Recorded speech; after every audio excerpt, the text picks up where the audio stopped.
across the UK, online and on DAB. Get an earful of unusual nocturnal emissions with radio's Lord of Misrule, Iain Lee. No relation, thank God. Unfiltered Night Talk with the original king of unconventional conversation. Late Night Iain Lee on Talk Radio. We have ways of making you talk.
Dear listener,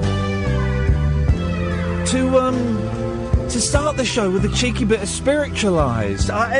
Spiritualised are one of those bands I keep forgetting about, and then every now and then my iPod Shuffle will work its magic, and a song will come up, and I go, "Who's this?" And I'll Shazam it, and it will be Spiritualised. I go, "Oh, I forget, I really like them. And then I forget again a few months later, and it repeats itself ad infinitum. A band I'm not so familiar with, but I've kind of been getting to grips with, are Spacemen 3, over the last, the last week or so. I tell you why, because I've read this brilliant book, and it's genuinely brilliant. You know, if the book is crap, I'll tell you a book is crap, and we won't get a guest on. But I saw this book. It got a brilliant review in either Record Collector or maybe it was in Mojo or something. I don't know. And I thought, oh, yeah, I fancy a bit of that. And it's called Playing the Bass with Three Left Hands by Will Carruthers, who was the bass player in Spacemen 3 and was the bass player in Spiritualised for a while. And it's got a brilliant kind of little tagline on Amazon. I can confirm that should you ever find yourself on stage playing the bass guitar with three left hands, it's usually the one in the middle that's the real one. The other two are probably phantoms. Boom. I'm in. It's a cracking book, and it's slightly different from the usual rock and roll biographies and autobiographies I read, mainly because this one's got a whole chapter set in an abattoir, which is grim. Will's on the line now. Evening, Will. Evening. How you doing, man? You all right? Yeah, not so bad. Not so bad yourself. Yeah, good. Thank you very much. I really enjoyed your book a lot. I thought it was very funny. It was funny and grim in equal measure. You've got to laugh, really, Ian, haven't you? I find. Can we talk about the abattoir scene, the abattoir chapter? Because that was horrible, man. Do you know? I mean, it's one of them. It was one of them points in my life where I have to kind of stop trying to enjoy it and just turn into an observer, really. And there's a little voice on my shoulder, you know, whenever things get peculiar. Yeah. That's like, this will make a great story. You know? But the eternal observer that will leave me no peace. What's interesting in this book is, Spacemen 3, kind of a middling-sized band. I'd heard of them, but I'm not really, listened to much of the stuff. Spiritualised, you were there for sort of the beginning, but it's not a rock and roll autobiography full of million-dollar deals and cocaine, and it's quite a grim, realistic look at being in a middling-sized band. Being in a middling-sized band from a middle-sized town in the Midlands, really, I think that's what it was. There wasn't quite as much. I mean, I suppose when I was 18, I read all the rock and roll memoirs. I read the Doors books and the Stones books. I suppose part of me kind of hoped for that, but it never really came to pass. So I just ended up carrying bricks in a slaughterhouse. Well, there wasn't a lot of cocaine in the slaughterhouse, really.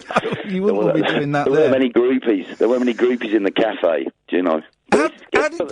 How did you get into it? How did you get into Spacemen 3? Because they were kind of up and going, weren't they, when you joined in with them?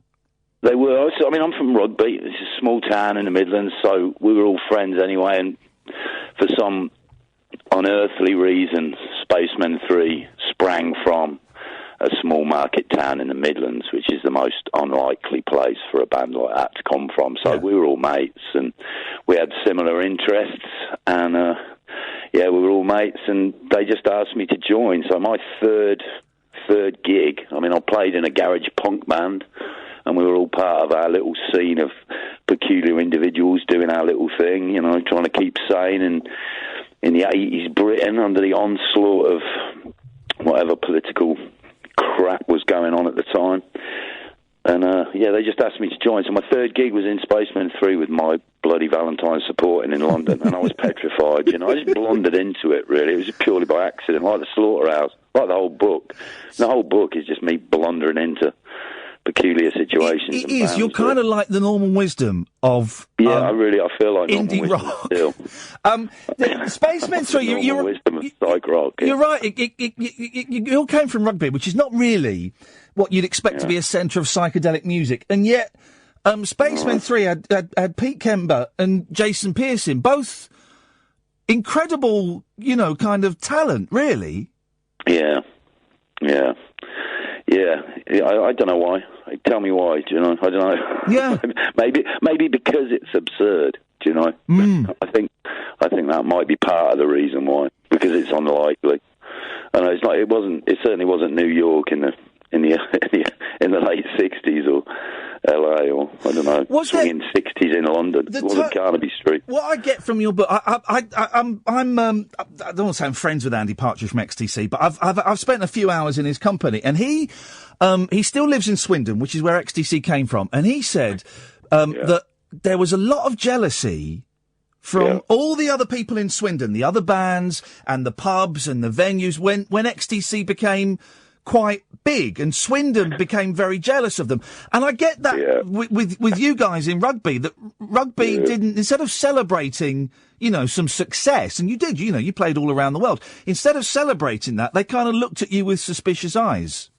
Which is understandable, because, we were hard to love, and we still are in some ways, we were hard to love. We were dealing with difficult subject matter in some ways, and certain taboos, and that didn't serve to endear us to our local newspapers, Yeah. Was there an air of arrogance about you? Because it's if you're in your late teens, early 20s, and you're having a bit of success, it's easy to kind of get a bit carried away with that. Were we arrogant? It wasn't your kind of usual rock star arrogance, I would guess. We weren't like chucking tellies out the window and, burning money or whatever. We just, I don't know, we're arrogant in a way. I think we had self-belief. Yeah. I was told I can only say shit. I'm allowed this shit and nothing further. That's it. We got the dump button, Will. We've got a special button marked Will, so we can press it when you do something like that. Don't worry, it's fine. Okay, I'll try. I'm trying to be good here. I'm trying to be nice. So I think we believed in what we were doing. So maybe that could have been perceived as arrogant, but I don't know. Maybe time has proved us right. So maybe that was not arrogance. I don't know. What's really interesting? Arrogance is arrogating some kind of, I don't know, strength to yourself that you do not have, right? And it's a fine line between arrogance and self-belief and self-confidence. It's a fine line. What I found really interesting in your book, bizarrely, I'm reading not bizarrely, but I'm reading Tony Robinson's book, Baldrick and stuff. He's coming on the show on Monday.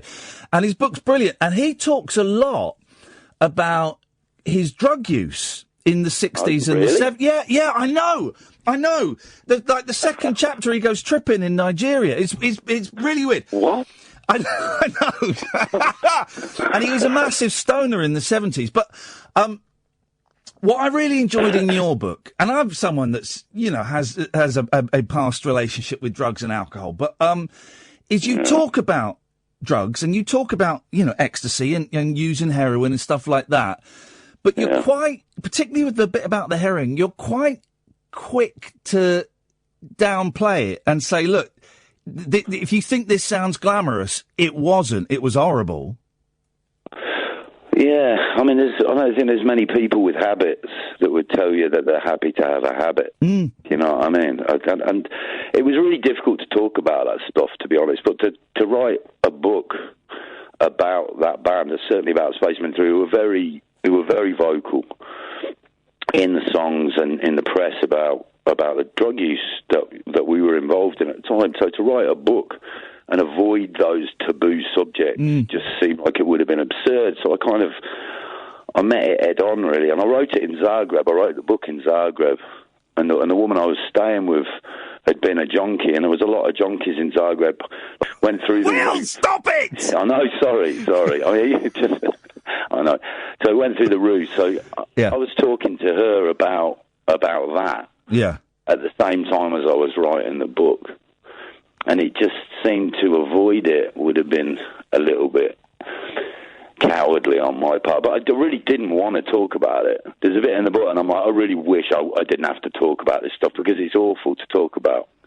Why? Because it's such a taboo subject that it's almost impossible to have a dialogue about it. And I think that's one of the reasons why it's become such a problem, and certainly in Britain. I mean, drug use is a huge. But this is why I was so partly why I was so impressed with your book, because I read all the same books as you. I read the Doors' No One Here Gets Out Alive, the Keith Moon books, the Syd Barrett. It's a great book. But as a 15, 16, 17-year-old, I'm reading all this stuff and thinking, whoa, that all sounds awesome. Taking loads of drugs, ignoring the fact that they died in their baths or went nuts.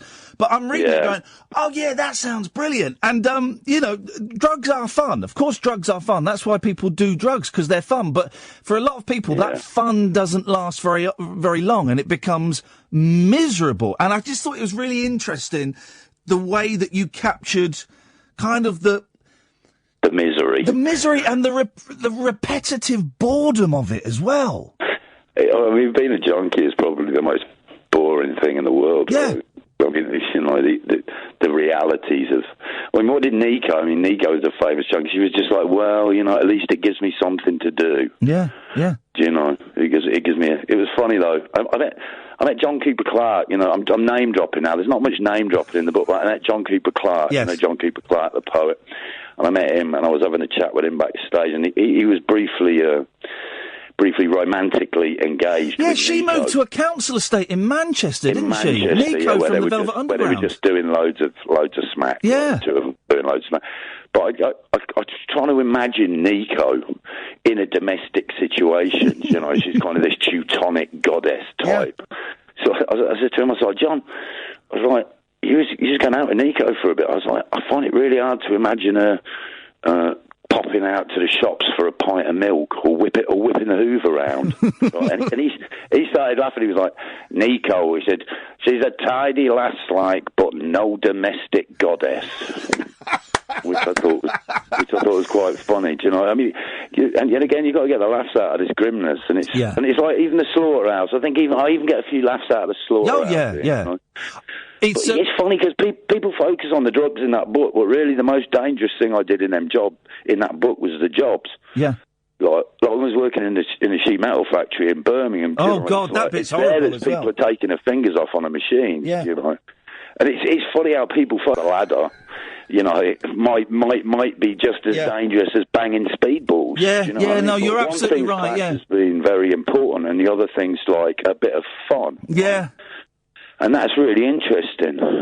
No, you're right. You're right. The grim chapter where you're working in that sheet metal factory and the lad you're working with, does he cut? Actually, I think he cuts off a finger and he sort of laughs for a bit. 2 fingers, yeah. He looked at me and I was 6. I've just turned 17, I think. Yeah. I've seen him chop his fingers off on that machine, and he was so much in shock. You know, his 2 fingers were laying on the machine, and he looked up at me and laughed. You know. Yeah. So it's all dangerous. Life's dangerous, isn't it? You know. It is. Do we want a life of complete safety? You know, is that what we're aiming for here? Well, do you know what? Sometimes I think it would be a little bit nicer, but I don't know. What kind of safety do you want, Ian? I want to be safe, Will. I don't want to get damaged. Come around and wrap you in a big duvet and gaffer tape you. Tape a big duvet round. I'm going to suffocate if you do that. I'm probably going to asphyxiate myself. You know, which we don't want to do that. It is. No, mate. This is safety. We're going to do it safely. Safety first. Wrap you in a big duvet, give you a nice breathing hole, and then we'll go and feed the ducks. Thank you, Will. That would be delightful. Yes. There's what I enjoyed. I'm enjoying the misery of your life, but where you get your which feels terrible, where you get your royalty check. You first what you think is going to be your big royalty check, and you're in debt, and you're waiting for this to kind of bail you out, and it was a bit disappointing. A bit disappointing is putting it. I mean, it was funny. Looking back, it took me 25 years to find it funny. Some things take a really long time to be able to laugh about. Yeah, but £0, 0 pence was slightly less than I was hoping for. It wasn't going to pay for me guitar-shaped swimming pool. But, you know, there weren't any guitar-shaped swimming pools in rugby anyway, so, you know, it would have been absurd to have one. And one thing I want to ask you, because I'm always fascinated by when bands kind of split up, or when the personnel in bands leave, and you were in a really odd position in that you left Spacemen 3 with Jason to go off and be part of Spiritualised, and you're living next door to Jason Pierce, and so you go around his house and rehearse, and then you made the decision that you were going to leave the band, and that chapter. Where you're in your flat and they're having the first rehearsal with the new bass player and you can hear everything. I just found that such a tough read. It was awful. Why did you put yourself through that? Well, I was living next door to. What was I going to do? Move out? As well. Go on. I don't know. It just happened. You know, I was living. We used to rehearse. Me and Jason used to live next door to each other. Yeah. So, and we used to rehearse in his apartment, and then when I left, I still continued to live in the apartment next to him. So when they got the new bass player in, they came around and said, you know, we're going to rehearse, and I was stupid enough to sit there and listen and think it would be all right, you know. And it was torture. It was torture. Well, it was a peculiar experience, especially as I ended up down Casualty. I've never known anybody had an allergic reaction. I actually had an allergic reaction to listening to the band I was in. Well, that's a weird one, isn't it? I don't know the medical explanation. You still doing music now, Will? Do you know what, Ian? My ears are a bit shot, mate. I've kind of damaged my ears after 30 years of 30 years of sound checks and small gigs. I was out with an Icelandic band. I was in an Icelandic band called Dead Skeletons for a while, and I was touring with Spectrum as well. That was like 2-3 years ago, and I did both of them bands back to back, and it kind of blew my long-suffering ears out. Oh, really? So now I've had to take a little bit of a backseat. So now I'm a writer. Do you know, it's quieter. It's much good tip, tip, tip. I just have to get out of bed, you know, walk over to the desk. What do I think today? What funny things can I say today? So you work? Are you working on a follow-up to this? Book-wise? Yeah. I'm trying to. You know, I'm trying to find the space to write another one. This is actually my third book. I had a book of poetry. Oh my God, I'm a poet. I didn't realise we had a thing you want to hear from somebody in a band, right? Who like, oh my God, he thinks he's a poet and he's a bass player and he thinks he's a poet. So I tried to keep that one quiet. Well, listen, I'm a bass player as well, so this is why I identified with you, because I'm not anywhere as skilled as you, but I play a little bit of bass, so I know what it's like to be the fourth member of the band. To be the invisible member of the band. Yeah. We lurk silently in the background. How tall are you, Will? 6 foot. Well, okay, I'm 6'3". Because bass players normally they're very tall and lanky. Yeah. That's well, I don't know. That just seems to be the thing I've noticed is that they generally tend to be. I can't think of what you try and think of one short bass player. That's a good point, actually. We're normally like the enforcers of the band, don't we? We're like the muscle. Yeah, bit of muscle. The muscle. Well, listen, I really enjoyed the book. No, Catherine's saying Mac is about 6'5", isn't he? No, I don't know how tall Macca is.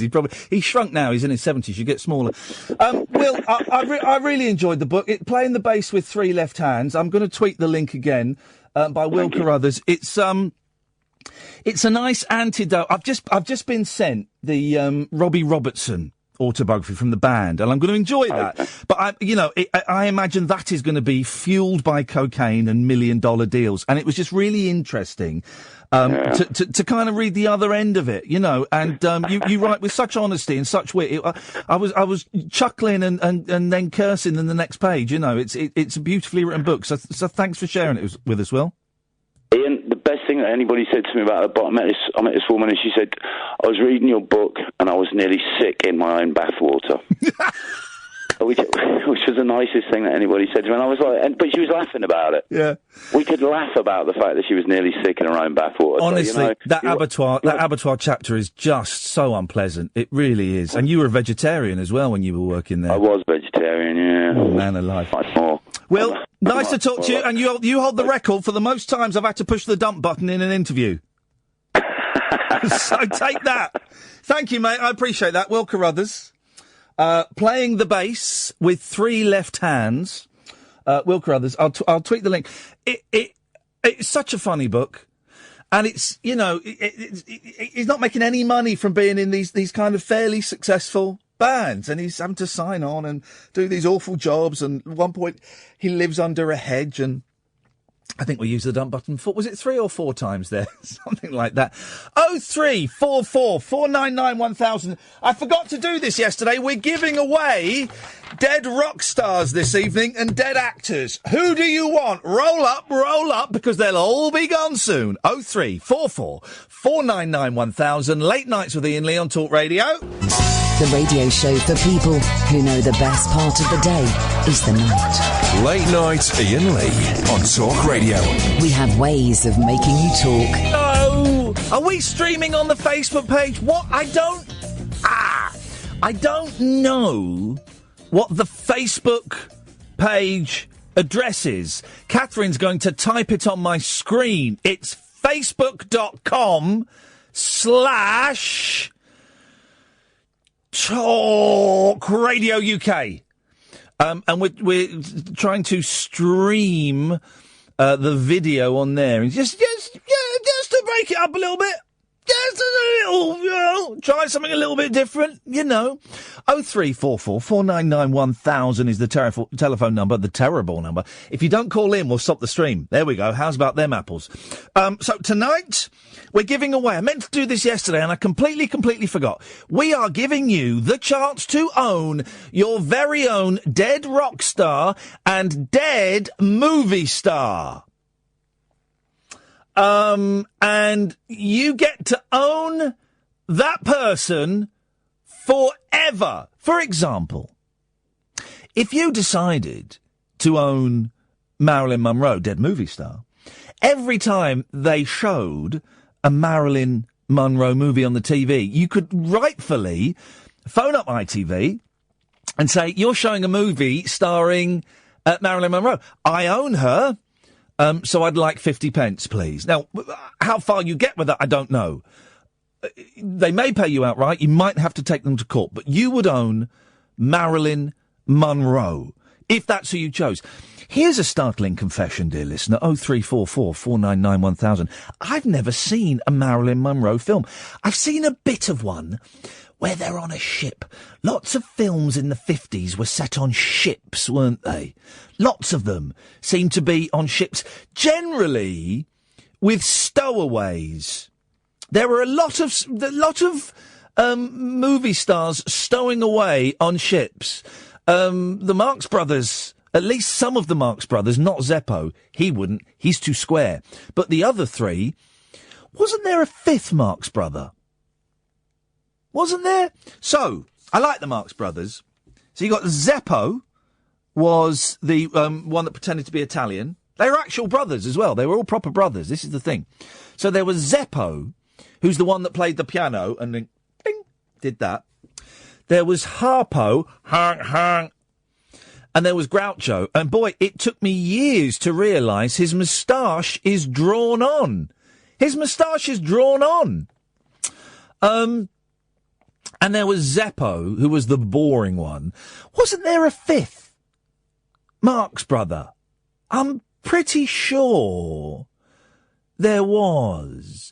I like the Marx Brothers, but some of their films are really ropey. You've got to choose the middle ones. The early ones and the later ones are pony. There's a great scene. You know, here, okay, let's talk Marx Brothers while we're at it. And of course, they're all up for grabs. They're all dead. What the Marx Brothers used to do, when you watch the Marx Brothers films, there's really long gaps of just big silent bits in the film. Even the talkies, there'll be big bits where there's no words and no speaking. Do you know why? What they used to do, and this is brilliant, is they would rehearse the show, the films, as plays, and they would take them out on tour, and someone would sit in the wings with a stopwatch and time the laughter. And they, once they got into a nice tight show, they'd time the laughter and go, right, that bit where you're doing the brilliant, absolutely brilliant scene. Have you seen the scene where it's them doing a mirror thing? Oh, it's so clever. So clever. One of them's, they're pretending a doorway is a mirror and they're copying each other. And it goes on for ages and it's brilliant. But there'd be someone there with a stopwatch timing it, going, right, well, that bit got a 12-second laugh, so don't hold that for 12 seconds. Now, this bit surprisingly got a 30-second laugh. So before you come in with that line, hold it for 30 seconds. And that's why there's these huge, long pauses on Marx Brothers films. Now, if you watch it at home, it doesn't really make sense and it kind of dates them and makes them a bit uncomfortable. But if you're watching it in a cinema with 400 other people who are all laughing, it fits. And it's almost like they're in the cinema with you, and they turn to the camera and they turn back. It's all timed. It's all meticulously controlled. So where are we so far? We're 30 minutes into the show. We're giving away dead rock stars. We're giving away dead movie stars. And we're asking, was there a fifth Marx Brother? That's all we've got so far, guys. You can, of course, as per usual, call in about absolutely anything you want. God damn it. Happy, sad, up, down. I had a brilliant song. You know, I'm going to the gym now. So I'm kind of getting up to date with pop music again, because they keep playing pop music. I've signed up for 2 classes tomorrow. I might cancel one. I've got to be up early because it's the first nativity, the first Christmas show of 2 that I've got. And then I've signed up for Fat Burn class with Haroon at 1:00, half an hour. I don't want to be I felt beaten in the last class, so I need to keep going back and facing that demon. And I've also signed up for a spin class at 5:00. Now, they still haven't got any showers there. The showers are broken until Monday. So that would mean going to the thing, going home, having a shower. So I'm not convinced. Anyway, I'm really up to date with all the pop music now. 0344 499 1000. We call you back. And, there was a really funny pop song. It was the lamest lyric. Well, it was something like, and I sing these songs to you guys, hoping that you'll fill in the blanks. No one's told me what the, what was that? Give it a go, give it a go. No, I'm singing Blankety Blank, aren't I? It's the Blankety Blank tune. Give it a go, give it a go, give it a go, give it a go. There was a song with the girls singing on the first choice holiday song, where they're singing, da, da, da, da, da. There's no... Oh, that's not it. Oh, man, my head. 0344 499 1000, if you have a clue what I'm talking about. But then there's this one with this guy singing. And he's singing, I like it when you get up. I like it when you speed up. I like it when you slow down. I like it when you get up. I like it when you spin around. Something like that. It's the lamest. Oh, some people might consider it poetry. I don't know. Richard! Hip, hip, hip. Hip, hip, hip, Richard. I'm wittering on to myself far too much. What have you got for us? I'd like to know more about how this Dead Rockstar thing works. Would I be able to approve and deny all sync requests for this Rockstar? Yeah, of course. It's like you own them. It's like you've got power of it. I don't know if imagine, are your parents still around, Richard? They are, yeah. Okay, right. Imagine, I'm hoping they're well and healthy, yeah? Ish. Okay, I'm already regretting starting this conversation. But imagine if, for whatever reason, you had to take power of attorney over your mum's accounts, right, and everything. It means you can make... Because I've got power of attorney over my mum. And it means I can make all the decisions for her, you know, how she spends her money, all of this stuff, right? And, of course, I do not abuse that position in the slightest, although I am going on a wonderful Caribbean cruise in a few weeks. It's like having power of attorney over a dead rock star. Brilliant, and I'd like it, and I'd like to abuse it. Oh, I don't condone the abuse, Richard, but I certainly can't stop it. Well, when you hear what it is, I think you might. I'd like to claim Freddie Mercury. Oh, God. And I'm going to approve every tacky advert, every awful bit of merchandise, just to wind Queen fans up. What would be... I like your wicked style, Richard. What would be your first... what would be the first product you'd license Freddie Mercury for? I'd really be going for sort of quantity over any sort of quality. Beautiful. I mean, literally car washes, cleaning products. Well, that's already been done. But okay, you have to. And here's the only rule: you have to take a film star as well. Because at some point in the future, possibly on the New Year's Eve show I'm hosting, which is, I'm not sure of the exact date, it's sometime at the end of December. That's a gag, folks. We might be playing poker, and the rock star will be your first hand and the movie star will be your second hand. So I don't know how you play poker. It makes no sense. Okay, I'll take Adam Sandler just because I imagine he's going to still be making like 3 films a year for the rest of his life. He's not dead, mate. They've got to be dead. Oh, yeah, so I forgot about the dead bit. Flipping heck, Richard. It's dead rock stars and dead movie stars. I can't really think of any dead movie stars off the top of my head now. I only really wanted to annoy Queen fans. Yeah, well, why do you hate Queen fans so much? Because they bang on about it being real music and everyone knows Queen's an awful band. Yeah, they are. Well, if you can't choose a dead movie star, I'll have to give you one, and you'll get a weak one. Your dead movie star is Norman Wisdom. I'm okay with that. Are you okay with that? Bizarrely popular in some other countries. He's huge in Albania.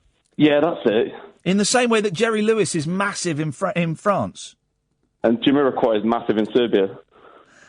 Is he? Yeah, I went to a festival in Serbia and he was playing, and he was like headlining, and I was like, that's a bit strange. And we got there on the day he was playing, and like everyone in the town was wearing Jamiroquai masks, and like the only thing they speak to you about was Jamiroquai. A Jamiroquai mask?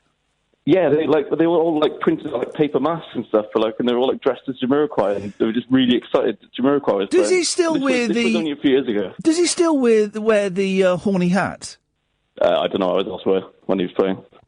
Because I remember he used to sing that there was an emergency on planet Earth, and boy oh boy, was he ever right? He was weird. He's tiny, isn't he? He's like 4'11" or something.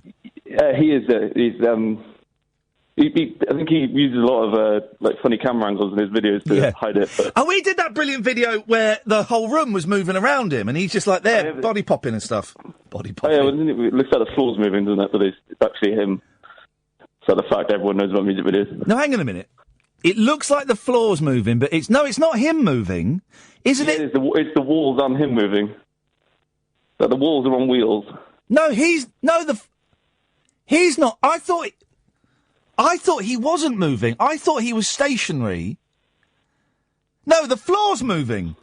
No, the walls are moving. It looks like the floor's moving. That's the whole trick. No, it looks like the walls are moving. That's the trick, isn't it? No, it's the other way around. It looks like sort of like a conveyor belt floor, and he's like putting walls around on wheels. Completely misunderstood the Jamiroquai pop video. But then, if the walls are moving, He doesn't move, doesn't he? He just stays there. Well, he has to. The walls would bump into him, wouldn't they? Well, no, because they move forwards and backwards, don't they? Kind of pulsate. I think like what's meant to be impressive about it is like he's dancing to look like, and it looks like he's stationary. Well, like maybe the walls don't crash into him. I can't remember. I haven't seen this video in years. The one thing we can agree on, Richard, is that in that Jamiroquai video, the walls do not crash into him. We can agree on that, can't we? Yeah. Brilliant. Thank you, Richard. Go on. What are you going to say? I don't know. I'm willing to leave it at that. All right, brilliant. Thank you, Richard. What an excellent first call. So the one thing we know about the Jamiroquai video is the walls do not crash into him. 0344 499 1000. If you've got to choose a rock star and a movie star. They've got to be dead. Richard didn't seem to understand that very simple concept. I'm going to write these down. I will type these up and put them on my Facebook page, because I do think we might use this on the New Year's Eve show. I don't know the exact date. And we might play Dead Celebrity Poker using these things, or something like that. Or maybe not. I don't know. What else are we talking about? Was there a fifth Marx brother? Yeah, you know. 0344 499 1000. Late Nights with Iain Lee on Talk Radio. Late Night Iain Lee. Unfiltered night talk with the original king of unconventional conversation on Talk Radio. We have ways of making you talk. Right, let's just indulge me. Jamiroquai video. How did we do that? Do you know how many times I've been asked that question?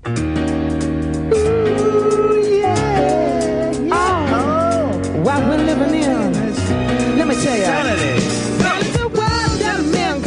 Jamiroquai's probably the only pop act I've ever done.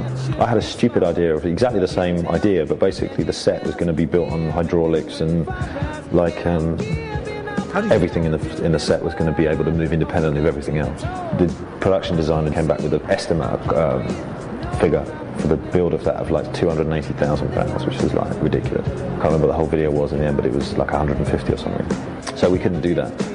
And we were days away from filming. I can't remember, it all happened really quickly. Because I had this little card model and we were shuffling it around. There was one of the guys on the production team, and he said, why don't we just not move the floor? Why don't we just like move the thing, you know? And I remember people went, oh yeah, great, stupid idea. But it wasn't a stupid idea at all. Okay, so they moved the thing and they kept the floor still. All right, we've got that. That's how they did it. Thanks. Thanks for that, Christian. Hello. Oh, no, that wasn't you. Christian. Hello, Ian. Hello, Christian. You all right? How many songs do you know? Let's play. Okay, I'm feeling lucky. Let's play Christian Song Poker. How many songs can you name with the word Christian in, and they can't be religious songs? I'm going to go with... There aren't any. 2.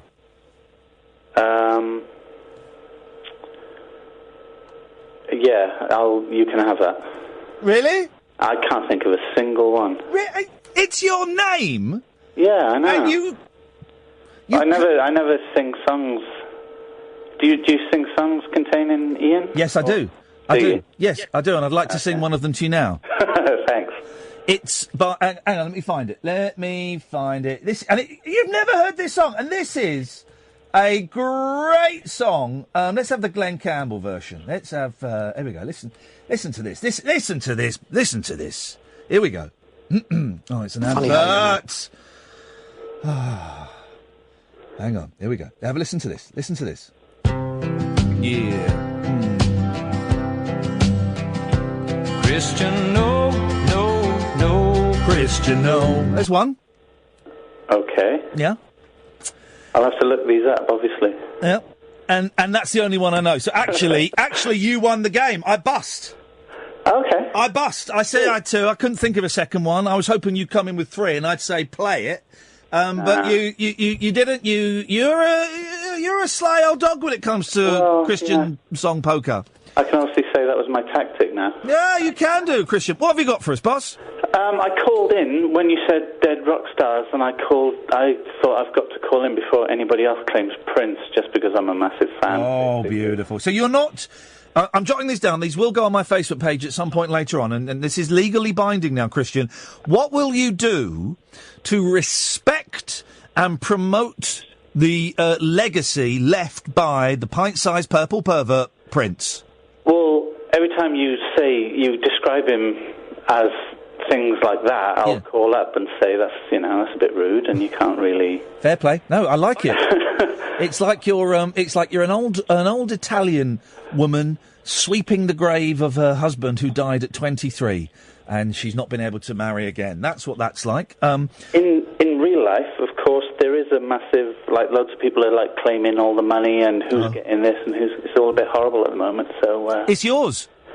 Well, yeah, I mean, now it's mine, so that's all that problem's all been sorted out. It's all been. It is getting horrible, isn't it? And has that been sorted yet? No, it's still ongoing, and there's people claiming they're illegitimate, long-lost sons and all sorts. I bet he did have a few, though, scattered around. I bet he did. You can't put it away that often without having a few mistakes or things splitting, or, you cannot.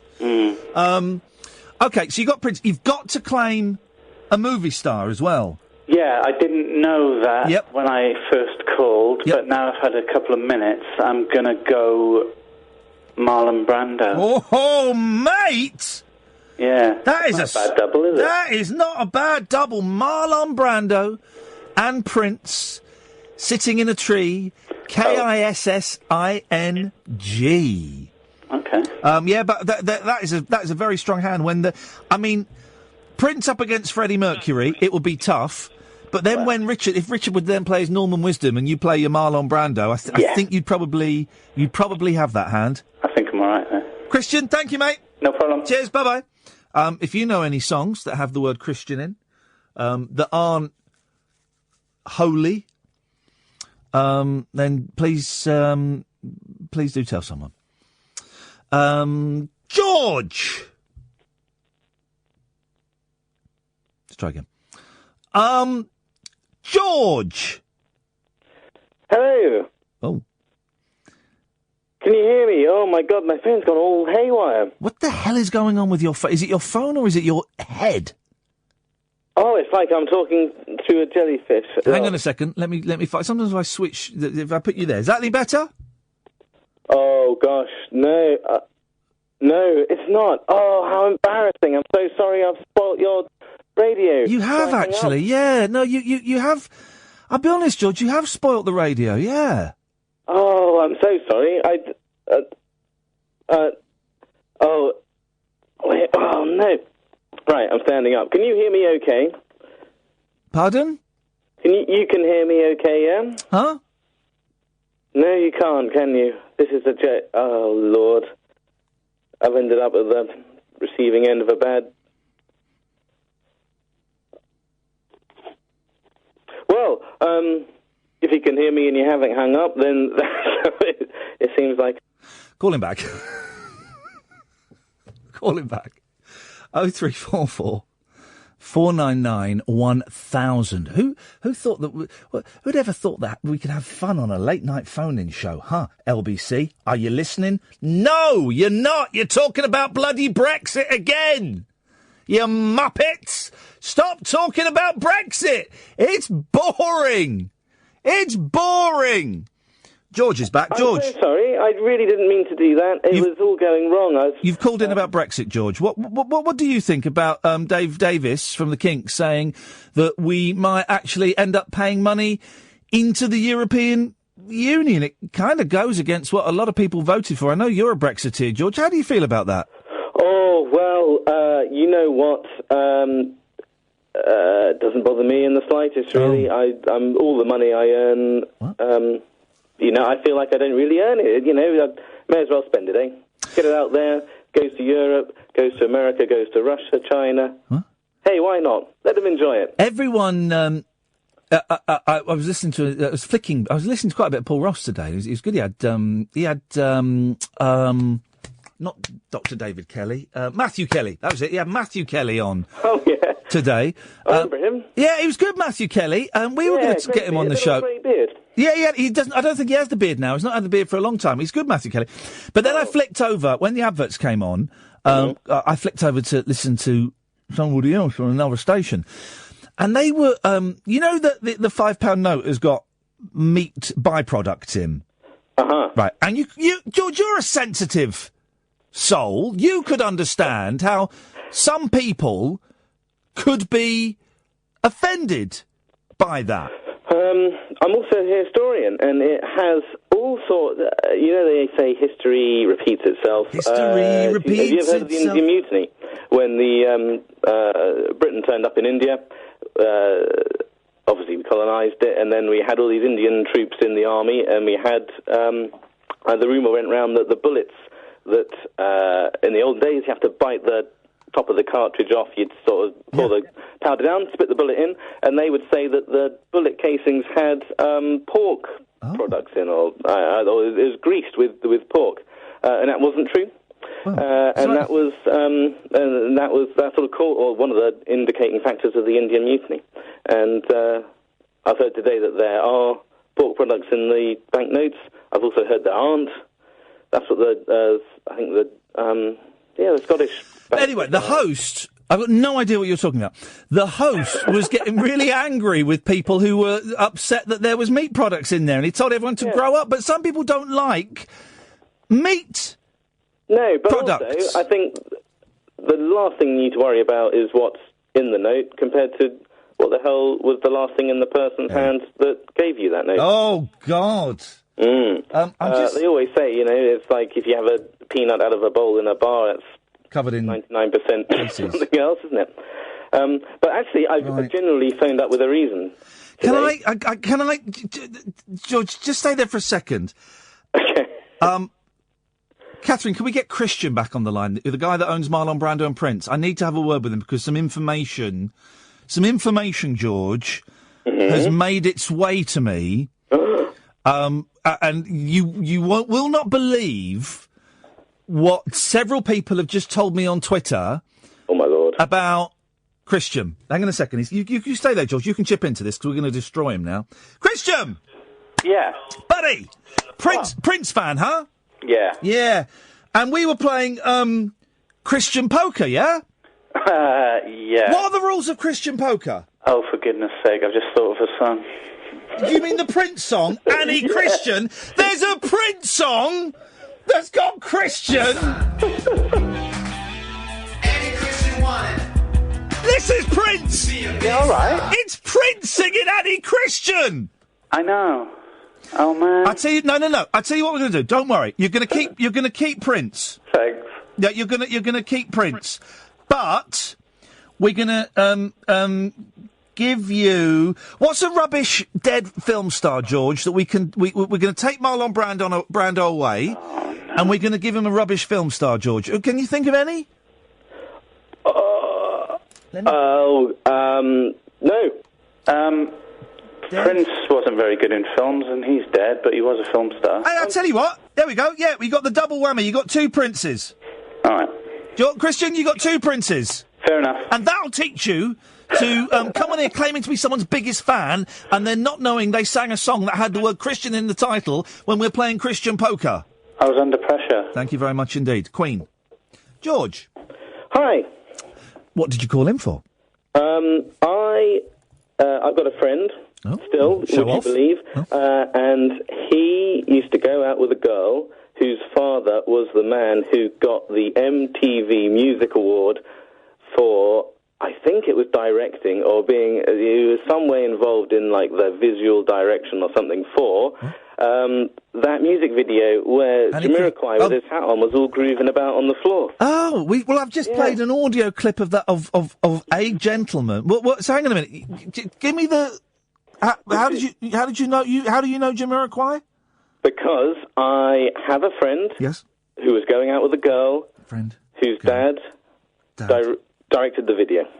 Okie dokie. Friend. And so. Girl. I counted that on my own fingers and thumbs, and that's about 14 links away. But I remember going into the downstairs loo in his house, and that bloody statue, you know, the astronaut with the MTV flag was there. Oh, yes! Yeah. I want my MTV. On the loo. I picked it up. I've held an MTV Music Award. Okay, here we go. Right. Well, George, the next hour is going to be great because of you. So, you are 4 away from Jamiroquai, right? Friend, girlfriend, dad, Jamiroquai. 1, 2, 3, then you're at Jamiroquai. So Jamiroquai's the fourth thing. If anyone is closer to Jamiroquai than 4, they win £1 million. 0344 499 1000. And if anybody has held, we've got the MTV Music Award. If anybody has held any other awards, Brits and Oscars go straight to the top of the queue. 0344 499 1000. What awards have you held? How close are you to JK Jamiroquai? George, thank you very much. You've done it again. You've played a blinder. Kyle and Derek, stay there. I'll come to you after the news. 0344 499 1000. Huh? I think I've got my mojo back, guys. This is turning into a show. Christian has got Prince as his dead rock star and Prince as his movie star. Weak. Very, very weak. He didn't know Prince did a song called Annie Christian when we're playing Christian poker. And Richard's got Freddie Mercury and Norman Wisdom. Dead rock stars, dead movie stars. They're yours for the grabs. 0344 499 1000. Late nights with Iain Lee, Talk Radio. Late night, Iain Lee on Talk Radio. We have ways of making you talk.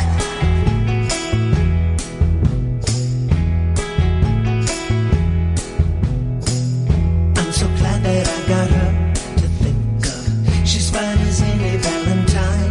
I think about her all the time. Cross my heart and hope to die. She sends me silly messages and pictures, directing traffic in the mall or posing with some brand new shoes. She never fails to surprise. She makes me laugh. She makes me smile. And I could hang out with her all day and night. She makes me laugh. She makes me cry. And I would like to be with her for a while. I'm so glad that I got her to think of. We'll have a dinner date tonight and play some Scrabble with the guys and wear our pink party hats. Maybe I should take her on safari. You'll see us wave from our canoe if that's what she wants to do. Tell me what's wrong with that. She makes me laugh. She makes me smile. And I could hang out with her all day and night. She makes me laugh. She makes me cry. And I would like to be with her for a while. No matter what else I do, she's still the girl I should hold on to.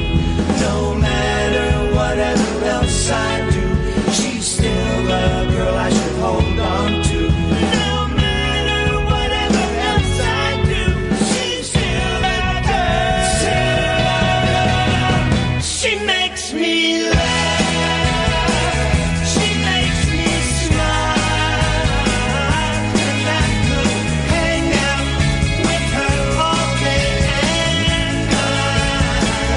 She makes me laugh. She makes me cry. And I would like to be with her for a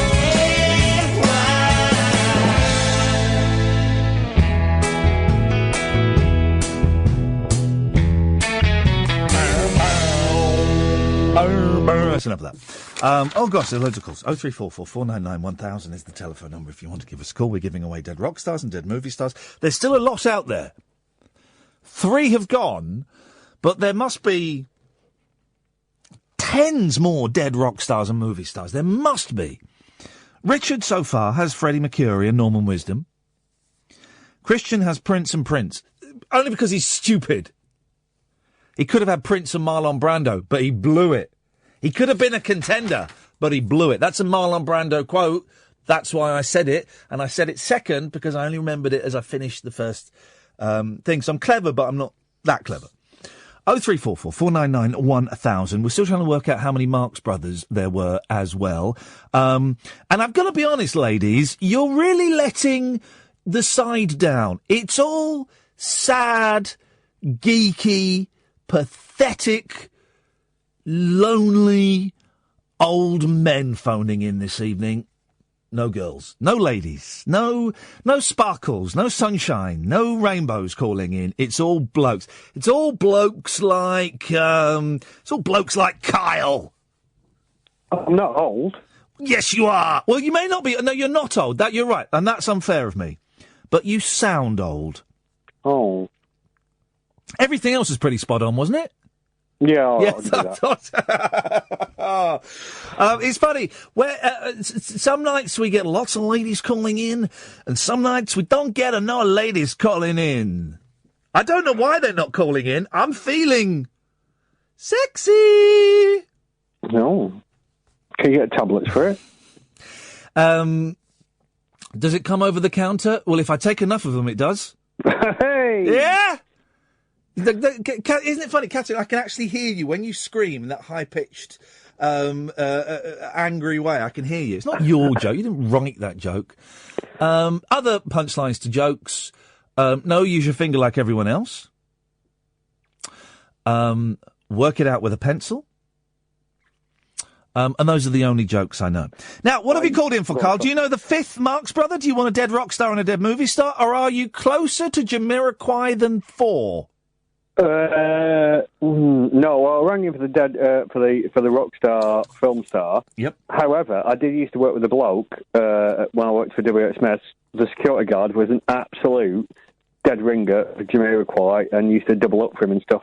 Oh, Catherine, could you go next door and bring in the Tony Robinson book, please? There's a bit I want to read. I'm you mentioned security guards, and there is there's the Tony Robinson book, Kyle, is such a revelation. He's coming into the studio on Monday, which I'm very excited about, quite nervous about. Okay, but his book, and I'm powering through it. I'm about halfway through it, and I should have it finished by Monday. His book is a revelation. Every page is packed with... every page has got at least two bits and you go, no, he never. No, I don't believe that. There is a chance he's making most of it up. I'll give him that. Let me read you one bit. Hang on a second. I've got to go back a little bit. It's when he's working in Birmingham. Here we go. Right. So this is... hang on a minute. There's a bit where he's got a massive lump of hash, right? There was a rumour that he's facing a drought, a drug. And by the way, I'm not in any way condoning or encouraging drugs. I don't drink, I don't take drugs. I don't think anyone else should as well. But he's talking about taking drugs, and he goes to he breaks into the arts centre in Birmingham, or he tricks the guard right into letting him in so he can get something that he can use to break the hash up. After hacking at it fruitlessly for a quarter of an hour, our friend Ted Barker, an elegant young hippie who was a talented artist, had an idea. We loped across the park to the art centre, which was locked for the night. After a great deal of hammering, the art centre's security man came to the door. His name was Bob Johnson, and he was a cheery soul with a droopy jet-black moustache and away with the girls. He was currently going out with our gorgeous receptionist, which made us all intensely envious, right? So then he talks about how he goes in there and he gets his hash and he has a bit of a nervous breakdown on the hash, right? Then you skip forward 7 pages. Listen to this. This is brilliant. He talks about how he's leaving the art centre. 7-8 pages later. The art centre was the starting point for a lot of glittering careers. Even our security man, Bob Johnson, changed his name to Carol G's and became an international superstar with his dog Spit. Isn't that incredible? What? And that's how he ends that chapter. He just throws that away at the end. Every chapter has got bits like that where you're going, what? Your security guard was Bob Carol G's from Spit the Dog fame? It's absolutely brilliant, this book.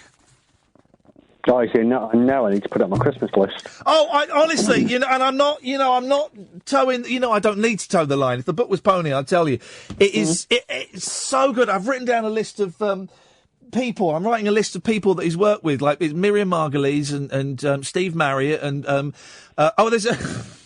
there's a lovely bit. Hang on a minute. One last bit. Where is it? I'll have to find it because I remember what it looked like in the book. All right. So, this is for lovies and theatre people, right? This is in the early 70s at some play, I don't know. At the interval, I bumped into someone I hadn't seen since we both left drama school 6 years previously. During our first couple of years at the school, Central's young actors didn't have much to do with the stage management students.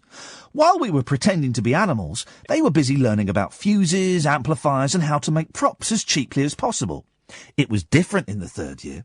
Suddenly, I just thought I can ask Tony Robinson to read bits from it next week. That'd be good. Suddenly, we were reliant on them to get everything right, and the two courses became much closer. The acting students in my class became particularly fond of one young stage manager because he was so geeky and ham-fisted. He wore glasses and a tatty green home-knitted jumper with the left elbow completely missing.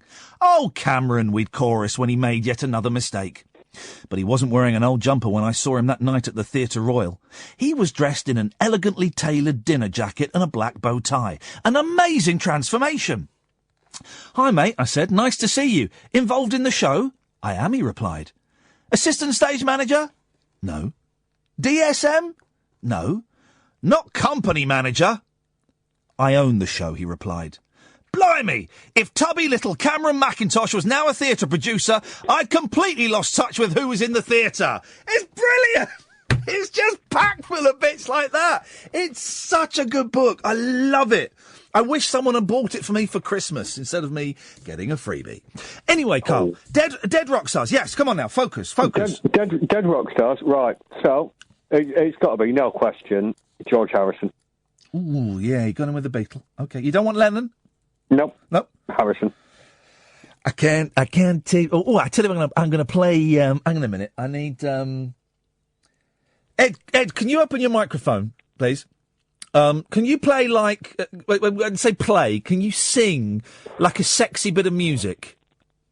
Like any sexy bit of music? Yeah. It's like a little sex. Can you do a little sexy sting? A sting, mate. Oh, sting. Sorry. Jeez. Kyle, that sexy sting means I'm allowed to offer you an accumulator. Oh. This doesn't happen very often. Right, okay. You can trade your George Harrison for a John Lennon and a Carl Wilson of the Beach Boys and do the sexy music again, Ed, because this is okay, sarcastic. It's a triple accumulator, a triple cum. So I haven't had one of them for a while. So George Harrison is on the table. You could trade that with John Lennon and Carl Wilson of the Beach Boys. John Lennon of the Beatles, in case there was any confusion. And also Jim Morrison of the Doors. All of those. I can give you all of those for don't type that on the screen don't type sad news on the screen when I'm tempting Kyle. Oh, it's sad news. I tell you what, Kyle. I can. Okay. It sounds like you're not convinced by those three, yeah? It feels like a game of Monopoly where you just try to do you know what I mean? No, George is too valuable to you. Okay. Well,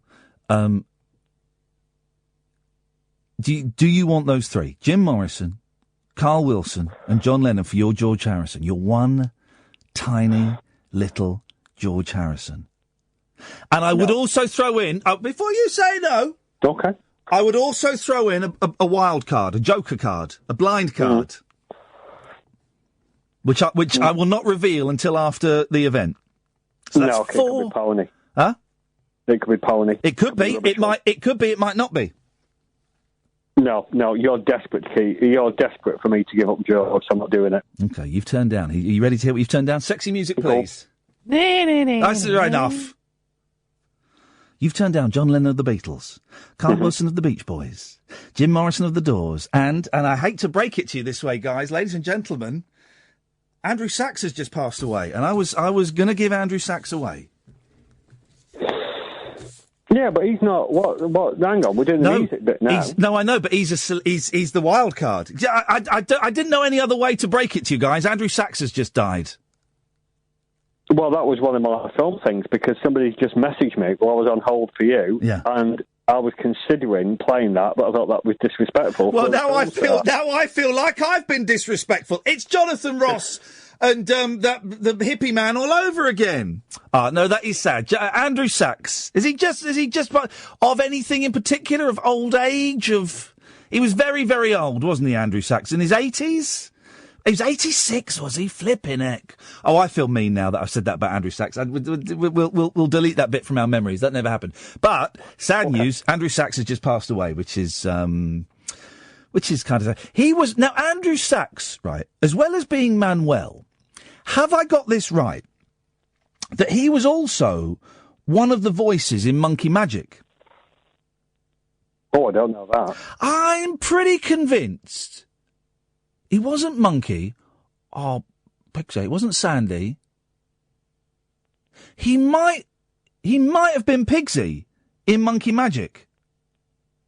David Collins was in it, I think, but I can't remember Andrew Sachs being in it, but I could be wrong. Okay, so you're keeping George Harrison. Who's your film star going to be? My film star, I've got 2 options. I might need you to help me out. Yeah, sure, not a problem, mate. Okay, one is very controversial. I was thinking of A, Hitler, because I don't stand, well, stick with me.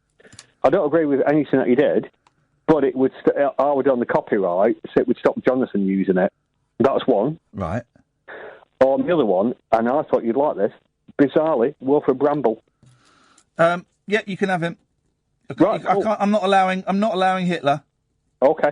No, I'll Bramble. Here you go. Come. He played the horse. Was Andrew Sachs the horse in Monkey Magic? Okay, I feel a bit bad now. That was an attempt at humour that was actually a little bit mean-spirited, and I feel a bit bad about that now. So no, it was a little bit. It was a little bit unnecessary. It just flashed up on my screen, and I wasn't sure of the best way to convey that news, and I conveyed it in a mean way, and I instantly feel bad. But yeah, Andrew Sachs has passed away. Sorry about that, ladies and gentlemen. James says he knows Jamiroquai's mum. What the heck? What the heck? So that's 2 away. 0344 499 1000. This is Talk Radio. The radio show for people who know the best part of the day is the night. Late night Iain Lee on Talk Radio. We have ways of making you talk. I'm trying to find a clip of the horse in Monkey Magic. Now, the horse only spoke in the second series of Monkey Magic.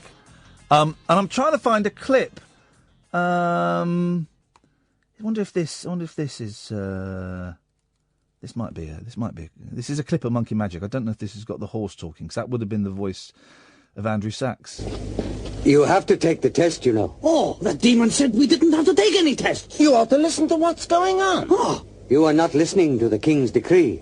Only the lady is exempt. Who told you that we have to take that silly test of yours? Says you. A petty official. The lady doesn't need to, and she's our master, the master. Well, what test anyway?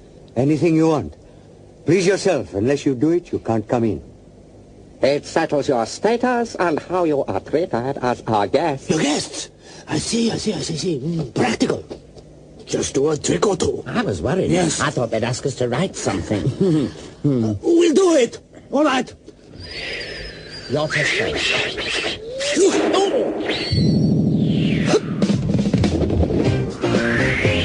I can't find a bit with the horse. But that's, kind of... Anyway, 0344 499 1000. Julie! Hello, Ian. Hello, Julie. Hiya. Hiya. Hello. Hip, hip, hip. What you got for us, boss? I thought I would go for dead rock star and actor. I'm going double Jimmy, if that's okay. Yeah, go on. Hendrix and Stewart. Oh, that is a very, very strong hand. I'm going to save time by not writing down their first names. Yeah. Hendrix and Stewart. That is a very strong. Jimmy Stewart was Jimmy Stewart and Cary Grant. Imagine hanging out with those two gentlemen. Cary Grant. It's been a very drug-themed show tonight. Cary Grant was a big fan of LSD. He took LSD. Because it used to be prescribed by like psychotherapists and psychiatrists. Yeah. And he took it and he became obsessed with it. And he wanted to make a film about a man who took acid. Imagine Cary Grant wanting to make a film about I want to make it. Julie. How does Cary Grant talk? Julie. I want to make a film about a man taking LSD 25. No, that's not quite right. But it was good. What was his name? Archie Bleach or something? Yeah, that's right. Archie Bleach. That was no. Was he born? Archie Leach? Archie Leach. That was it. I think was he born in Eltham or somewhere like that? Or am I imagining that? Or was that Bob Hope? Hang on a minute. I don't know. Who's this person tweeting me? I'm not enjoying the show tonight. Says another Archie. It's another Archie. There's something going on here, Julie. Spooky. It's spooky. We need to find... Right, OK, otherwise there's going to be bad luck. We need to find a third Archie. We need to find a third Archie. I'm just typing something witty in reply to him. F off. I'll learn him. Archibald Leach. Archibald Leach. Was he from like Plymouth or something, wasn't he? Or Poole? I don't know why I would think that he was from South London. I don't know. No, so Stan Laurel was from South London, I think. No, he wasn't. He was from Yorkshire. He was from Yorkshire or something, wasn't he? Bob Hope. Bob Hope was from South London.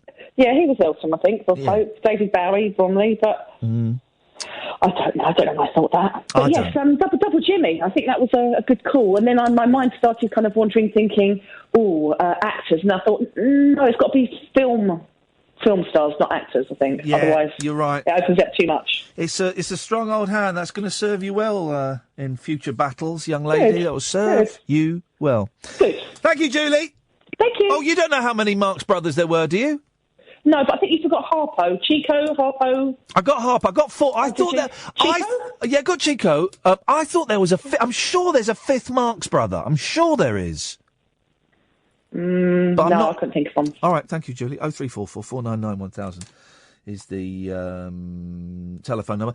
By the way, if anybody wants to play iPod roulette tonight, I am totally up for that.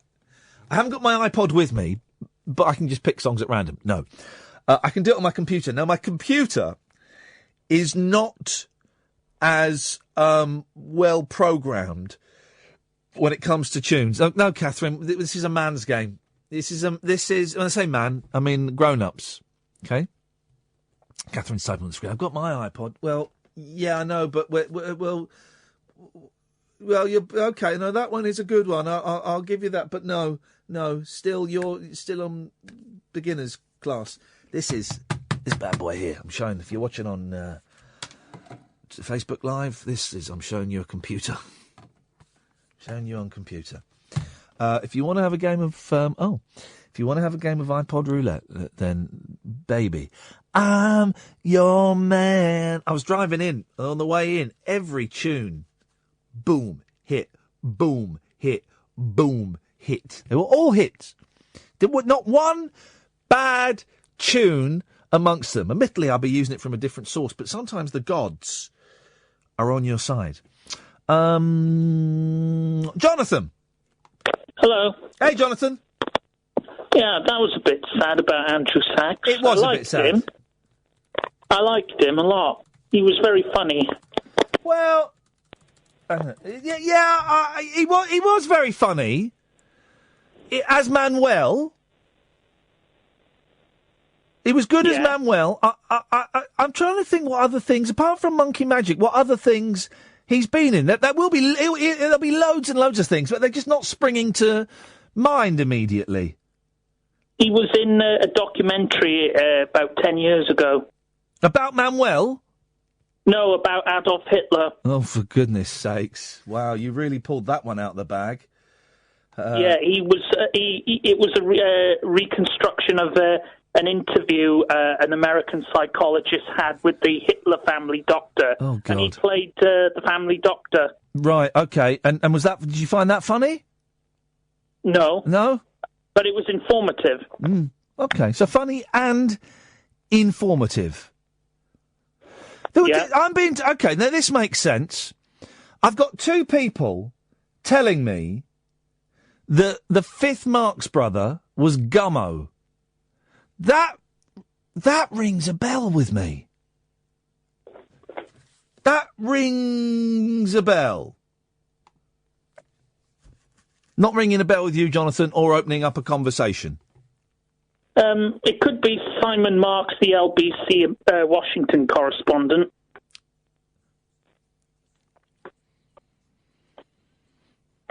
We'll find out what Jonathan wants after this. Late night, Iain Lee on Talk Radio. We'll get you talking. Right, Jonathan, what have you got for us? Are you claiming a dead rock star and a dead movie star? Are Vernon Kay and Johnny Vegas dead? No, they're not. And they're neither rock stars nor movie stars. And before you make your point, I'm going to insist that you play this game with me. I'm going to insist. Sorry? Peter Kay? Right, now come on now. You're not even trying. Come on. I want a dead rock star. Which dead rock star do you... Have you been listening to the show tonight? Yes. Oh. What's been your favourite bit? Well, I haven't had a favourite bit. What's been the bit you've hated the most? The silly games. Oh, it's pretty much been all silly games this evening. Oh. And it was pretty much all silly games yesterday.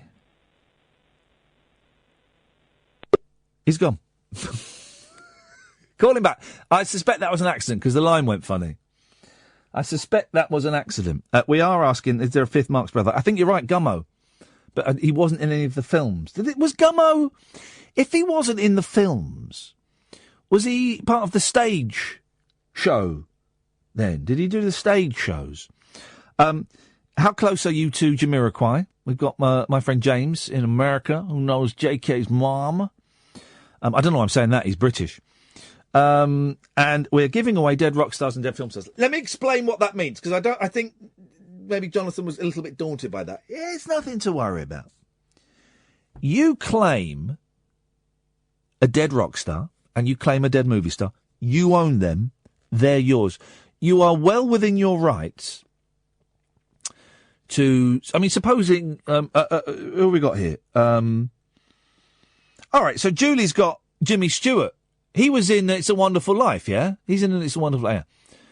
Yeah. Well, how does Jimmy Stewart talk? I bet I can do his voice. I'm Jimmy... I don't want to be dead. Oh, how does... Well, it's there. You can see where I'm going.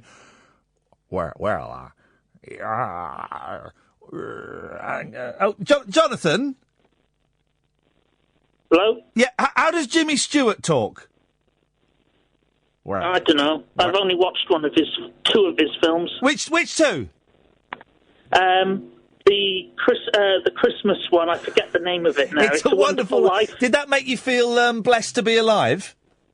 Yeah. Wow. Okay.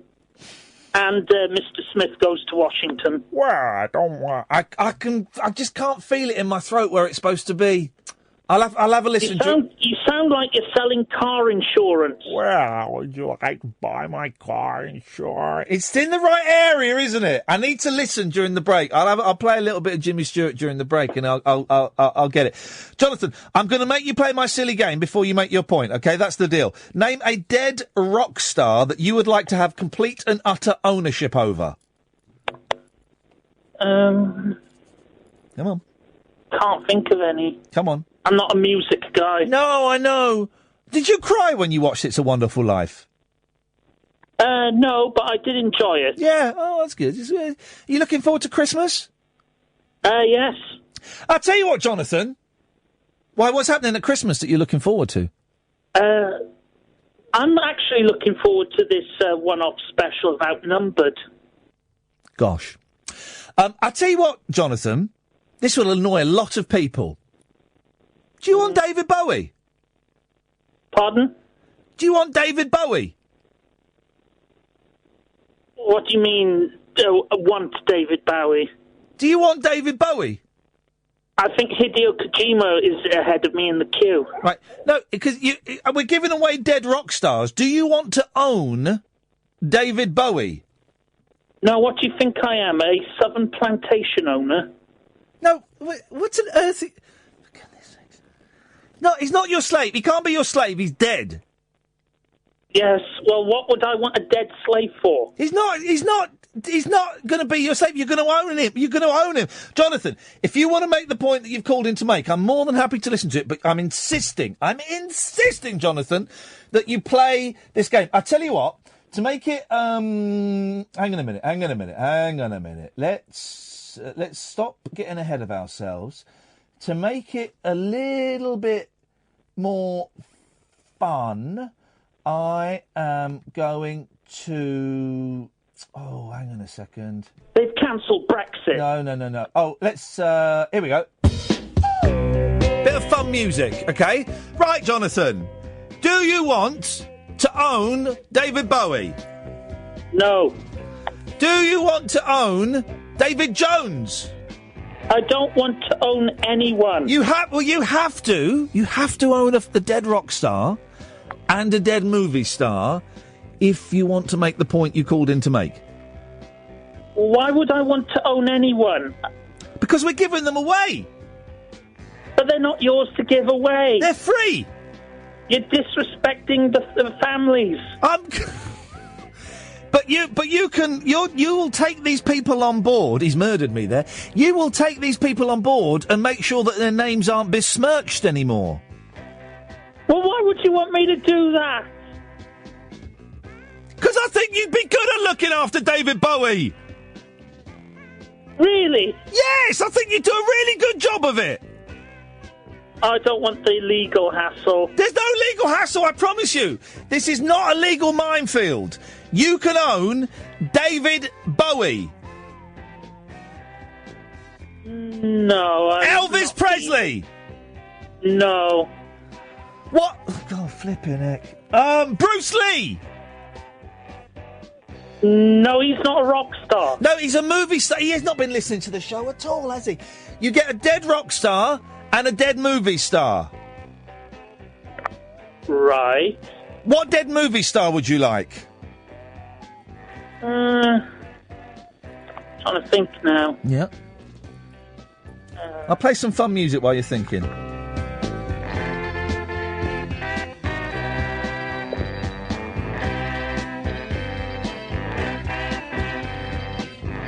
What you got? I'd rather own Mitsuharu Misawa. Okay, you can't know. Right, well, how about Rockstar? Liberace? No. Little Richard? No. No? Well, if you don't own... if you don't want to own anybody, I can't let you make your point. No. Can I own Papa the Rapper? Parappa the Rapper? Yes.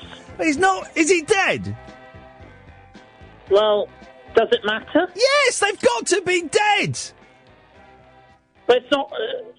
he's not real anyway. He's not real, is he? He's a computer game, so... Yeah. You want Parappa the Rapper? Yeah. What do you want to own someone for? That's disgusting. Well, you're making up the rules as you go along. Don't blame me. What do you want to own someone for? That's like slavery. Are you insane? What a terrible attitude to have. It's a puppet. Go on. You need a dead movie star. Trying to think. Most of the people I like are still alive. Okay. I was going to say Al Pacino, but Al Pacino's still alive, isn't he? Is that a threat? Do you feel threatened? Well, it's not me who's being threatened. Does Al Pacino feel threatened by what I just said? You never know. You don't, and if he does feel threatened, then yes, it's a threat. If he doesn't feel threatened, then well, it's just a promise. Well, if anything happens to him, we all know you're as prime suspect. Oh, no. I'm on Facebook Live. I've got witnesses that show I'm here the whole time.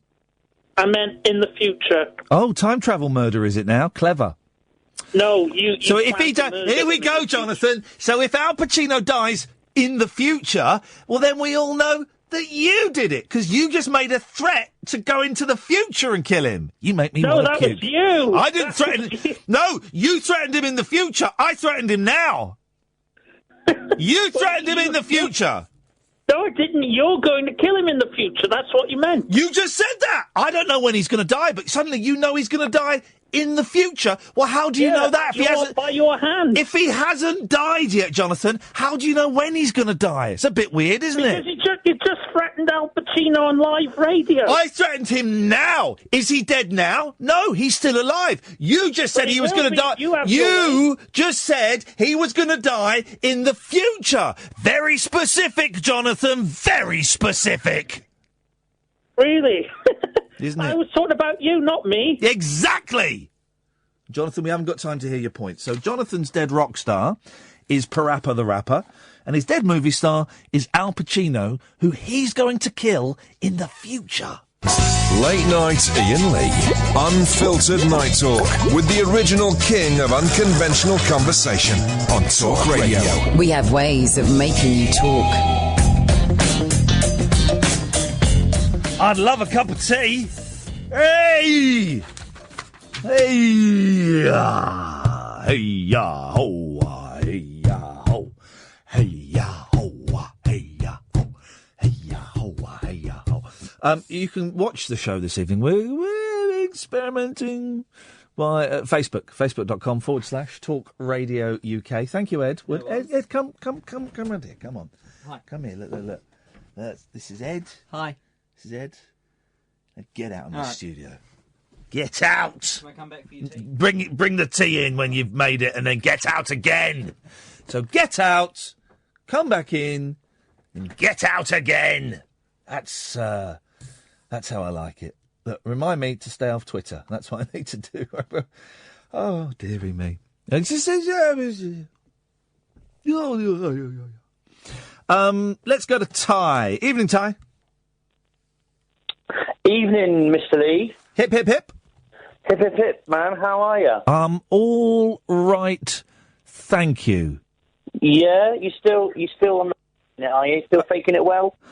Yeah, I am, but I'm enjoying the show tonight. I've kind of got my mojo back a little bit, but but life itself is hard work, and here's the thing. I got a tax bill today, right? It is. That was significantly more than I was expecting it to be, to the point where I was in Costa and I got the email, right, and it said, we thought you were going to pay this, but it looks like you got to pay this. And I put the phone down and I held my head in my hands and I went, oh my God. Oh no. And I just you didn't see it coming. Didn't you do the... Didn't see it coming. I didn't see it coming because it came from a mistake from about 9 months ago that we only just kind of found. So it was about, Do you do your own stuff, or have you got a man? I've got a man. Got a man who can sometimes. Well, yeah, not all the time. No, I couldn't do all that stuff myself. I wouldn't have a clue. How do people? I wouldn't have a clue. I just send him all my receipts and all my pay slips, and I ask him to sort it out. And I take him. Here's the thing. I take him completely on his word. And he's a really nice guy. A bloke called Rob does it, and he's been doing it for about maybe a year, 18 months. And this was after my last accountant, right, who I was with for years and years and years, right?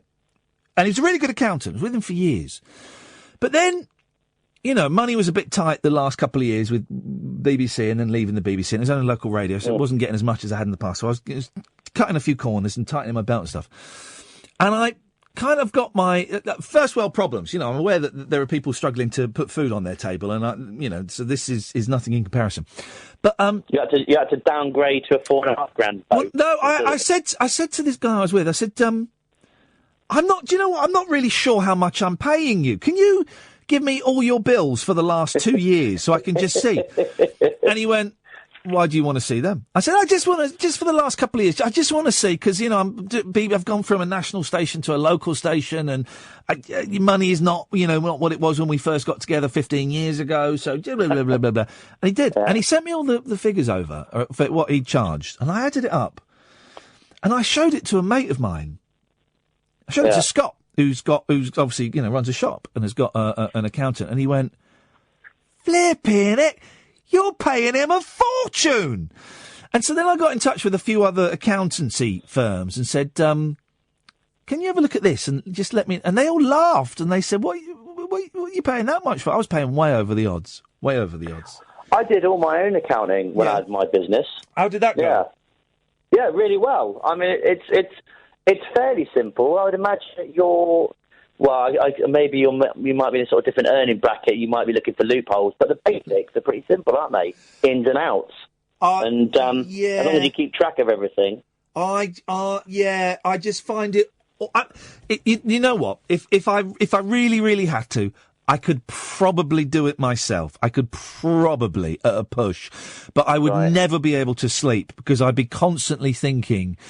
Oh God, they're going to come. Someone's going to knock on my door and want to look at my workings out and all that. So what I'm paying for is I'm paying for peace of mind. Peace of mind. Yeah, I found it quite easy to do though, and I quite liked having the thought that actually I knew exactly what was going on. Yeah. So there was no shocks. There was no shocks. Oh well, I kind of do now, and I've been with this guy for a year, I think, and it was just there was a mix up in him getting pay slips from my agent, so there was a big period that was missed out.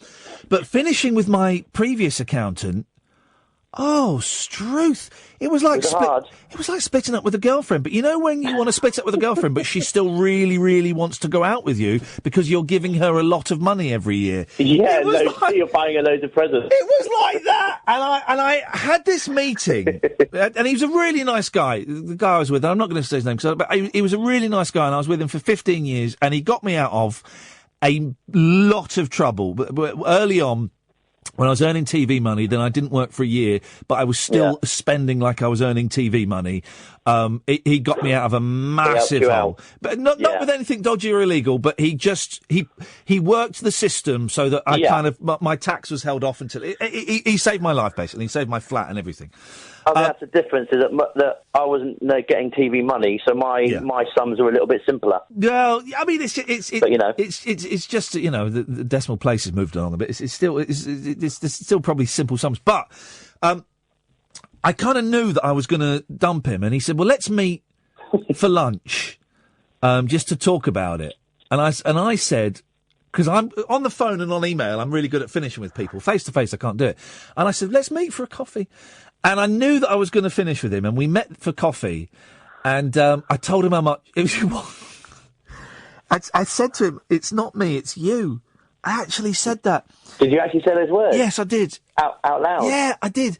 And I told him how much or how little... I told him how much or how little my new accountant was going to charge. And he said... Well, that sounds very, very cheap. I said, yeah, I know, that's why I'm going. That's why I want to go with you. Exactly. Yeah, exactly. And he said, I'll match it. Ooh. He said, I'll match it. And I thought, smooth move. And I said, I said, I need to go home and discuss this with my wife. Too late.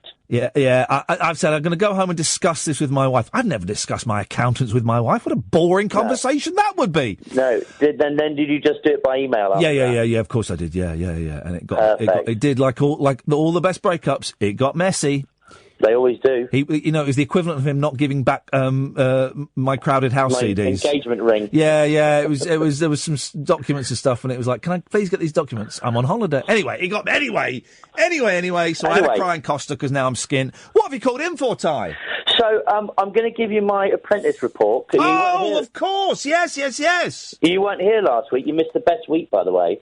I didn't even watch last week. Forget last week. Last week's gone. It's gone and dusted. Can I just say as well? I don't know what you're doing to my phone up, but it's really spooky because the last time I spoke to you, you stuck me right in the middle of Barry and Angelos, and I told you how much I love Barry. And tonight, today, I was listening to Racist Rain Man podcast. Oh, yeah. And then who's on before me? Only the Racist Rain Man himself. And did we... I love that, by the way. That was so funny. It's Jonathan. He was fantastic. Has he been touched by the Christmas spirit? I don't know, but whatever he's been touched by, he should be touched more, because I love Jonathan. I think he's brilliant. Well, I think he's a dangerous, misogynistic racist. Dangerous verbally. I don't think physically he's dangerous. I love the calls. But I think I genuinely believe. Yeah. There is a damaged child in there. I do. I think there's a damaged child in there. I think we get closer than any other. Than any other show. He was really getting into it though for that show. I mean, that was weeks ago now, but he was really getting into it. Oh, was that the night? Oh, hang on a minute. Was that the night? They've cancelled Brexit. Was that it? It wasn't that night, but okay. It was a night when he was telling you about how much you hated people, and you tried to pin him down specifically on your personal. Sort of hatred for the white race and all of that. He really got into one. He really got into one. I am reminded by looking at my screen that ages ago someone sent me a version that they made of the A-Team theme, and I don't think I've ever played it. And I remember listening to it and thinking, oh, that's brilliant. But I can't remember why it's brilliant. Ty, before we do your apprentice report, would you like to listen to this version of the A-Team theme and see if you think it's brilliant with me? Well, I was hoping you'd ask. Here we go. Oh, it's Papa, that's it.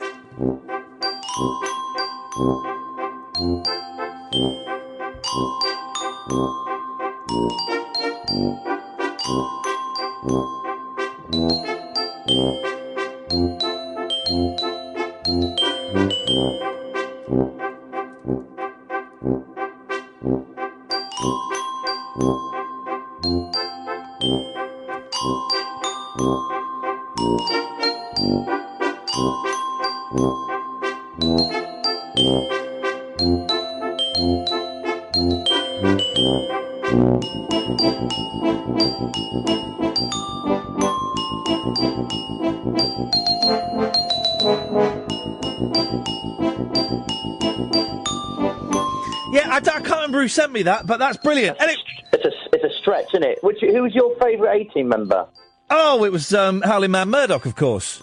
Because mentally insane people are brilliant! They had to break him out of a lunatic asylum every week. And it was like a proper lunatic asylum. Not with people, kind of drugged up, drool stripping off their faces and in straitjackets. It was the mental asylums where people think that they're Dudley Moore or Bonaparte or other tiny people. Yeah. Napoleon Bonaparte. It's that kind of fun. In the fun, insane asylum that you don't see. This is the problem with political correctness. The fun crazies. Yeah, the political correctness now. You don't see the fun side of being completely insane. You see it's the miserable side. It's all that I'm depressed or I'm going to kill myself or I've had to be doped up on Thorazine and I can't move out of my room. You don't see the people that think they can see the future or think that they're sat, when they're sat in their chair, they think they're flying a helicopter. You don't see those people anymore. It's political correctness gone insane. It's political madness gone correct. Yeah. Ty, you've got 60 seconds, and it's a lot to squeeze. It's 60 seconds, Ty. I've got to be strict. Your 60 seconds starts now. All right, so it's all about gaming tonight, and gaming's right up your street. It was fairly dull. And the Sofaran and the Gerbil got put up as PMs. Yep. And my game now is finding out early on in the programme I can know who's going to be fired. Yeah. I got it within 2 minutes. As soon as Sofaran put himself up for PM to design a virtual reality game on the premise that he had once sold games in a shop, you knew the writing was on the wall. Did he get the boot? So he got the boot, but not before... The Irish crew got the boot as well. Did he? What did he get the boot for? Well, I thought it was harsh. He got the boot because he just didn't see him, should have said he didn't see him as his business partner, but it wasn't really his fault. To be fair, he got lumped into designing this game. The thing is, I thought the Shell game was the best of the two games. The Shell game was the best of the two games. Because I could imagine me and my boys having a fun half hour playing that in the living room. The other one didn't make any sense. Exactly, it was a better game, but the problem was it wound up being too kiddified. Like you just said, you can imagine. But what's wrong with that? What's wrong with that?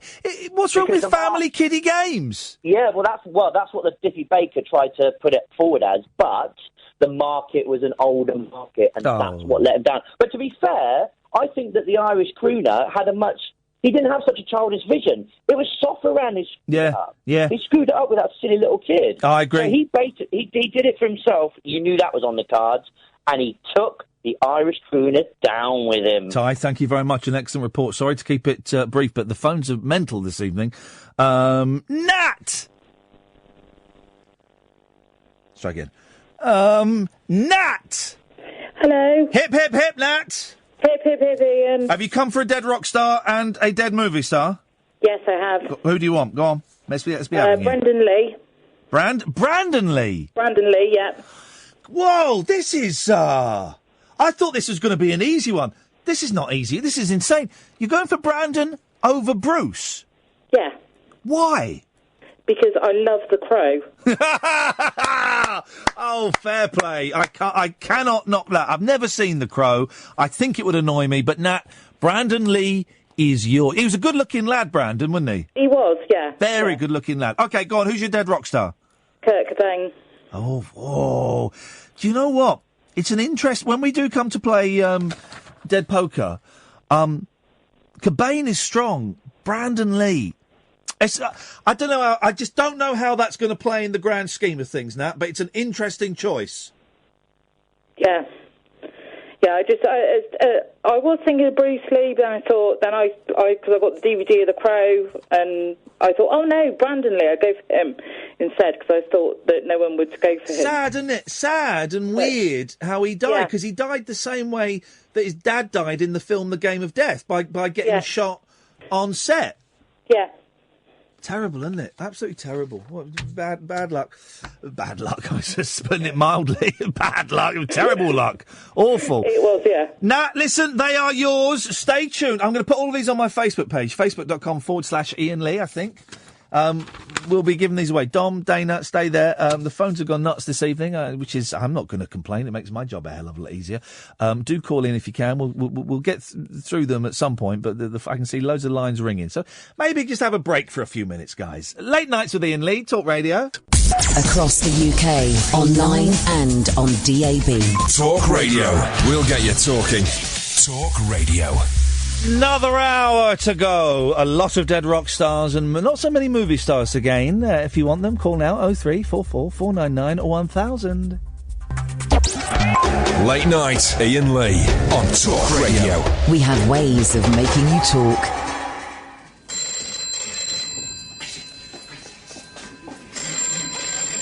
Hello, Faulty Towers. How are you? It's a nice day. Oh, you again? No, I say he not here. He not here. Very, very sorry. Goodbye. Come, wicked. You men know what to do? Oh, I think so. This is the dining room. You are certain you know? It looks pretty straightforward. We just got to block this one off. Yes. Oh, you again. Now listen. He not here. How many times? Where are your ears, you great big half-wit? He not here. Listen. Now you understand. Oh, Mr. Faulty. I'm very sorry. Very sorry. Is you? Yes, it's me, Mr. Faulty. Polly, no, she very busy. Men are here. Men are work. You work, men. Yes. Which, yes, man with beard. Please, which one is man with beard? Ang, si, comprendo. See, one moment, please. You are a hideous orangutan. Well, thank you very much. 0344 499 1000. Although we've got two calls. We've got two calls lined up. If you're ringing in, just just relax. Just relax a bit. We got 2 calls lined up. We got Dom. We got Dana. We got Lee. Then we'll just chill for a bit. We'll just chill. Should we just chill for the last hour, Catherine? Yeah. Catherine joins me in the studio. That microphone doesn't seem to be working. Is it too far away? No. Ed's gonna fix it. So we can't hear you at the moment. Yes, Dom. Evening, guys. You all right? I'm all right, Dom. Yeah, how's it going? Fantastic. Yeah, not bad. Not bad. What you got for us, boss? Dead film star. Oh, yes. I ummed and ahed for a while. I was going to go for sort of Kenneth Williams, Sid James. I'm on a carry-on kick at the moment, but I'm going to go for Alan Rickman. Yeah, tasty. Very, very tasty. You brought in the competitive element, didn't you? Sorry? You brought in a competitive element, so I had to sort of raise the game. Oh, yeah, here's the thing. I never got the carry-on films. I always remember watching them in the 70s or the 80s when they were on telly, and they always showed those carry-on compilations. And we were always, that and Benny Hill, it just made me feel uncomfortable. I always thought they were a little bit too overtly sexual and not funny. Yeah, but it is a more idyllic sort of time. When you look at, say, Carry On Camping, was that 1976?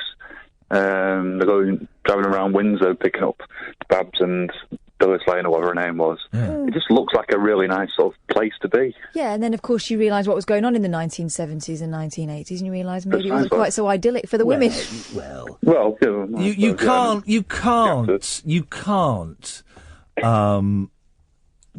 You can't write off 70s culture just because loads of people were getting I think a lot of raped. I actually do think that a lot of that kind of... The women in those things were either indoors or a dolly bird, weren't they? Yeah. And that's how some of these men treated women. Yeah, well, I mean, that was the culture. So if you were with someone, they could smack your bum and that's fine. Well, no, I'm not saying that's fine at all, but I just don't... I don't like the carry-on films, not because of that. I just don't think they're funny. I found Benny Hill really creepy. Oh, Benny Hill was a dirty old man. I never quite understood that. Huge in America, of course. The Americans love a bit of Benny. And French. Well, the French, because it's... was he big in France? Mm-hmm. Was he? I know Jerry Lewis is huge in France. They consider Jerry Lewis a genius, which is... Well, they like all that physical comedy. Like yeah. Mr. Bean. Mr. Bean, another one that I don't get it. Rowan Atkinson is a brilliant actor, but he goes and makes that rubbish. That very chic French woman who used to be my landlady, she decided we'd go out for the evening, and she said, let's go to the cinema. And I thought, oh, good, let's go and see something. She wanted to see Monsieur Bean. Yeah, well, it's like Monsieur Hulot, isn't it? And it's the same. It's the same thing. It's an older man. It's the sad clown in inappropriate situations that he doesn't understand, and he means no harm, but he ends up with egg on his face. Mr. Bean, Monsieur Hulot, and Johnny Thunder. Was it Johnny Thunder? Johnny English. That was it. Imagine going to see Johnny English. Why would anyone go to see that? But yet people did, and they made a sequel of it. That's how many people went to see it. Okay, so you've got Alan Rickman. That is strong. That is very strong. That's a tough one. Who's your rock star going to be, Dom? Well, I think you know who's going to be, mate. I think you do. You really do. No. He did rock songs. Don't even start saying he didn't do rock songs. Well, all right, I'll put Frank Sidebottom down. But Kath, who are you going to have? Vivian Leigh. Yep. And Dead Rock Star, who would I have?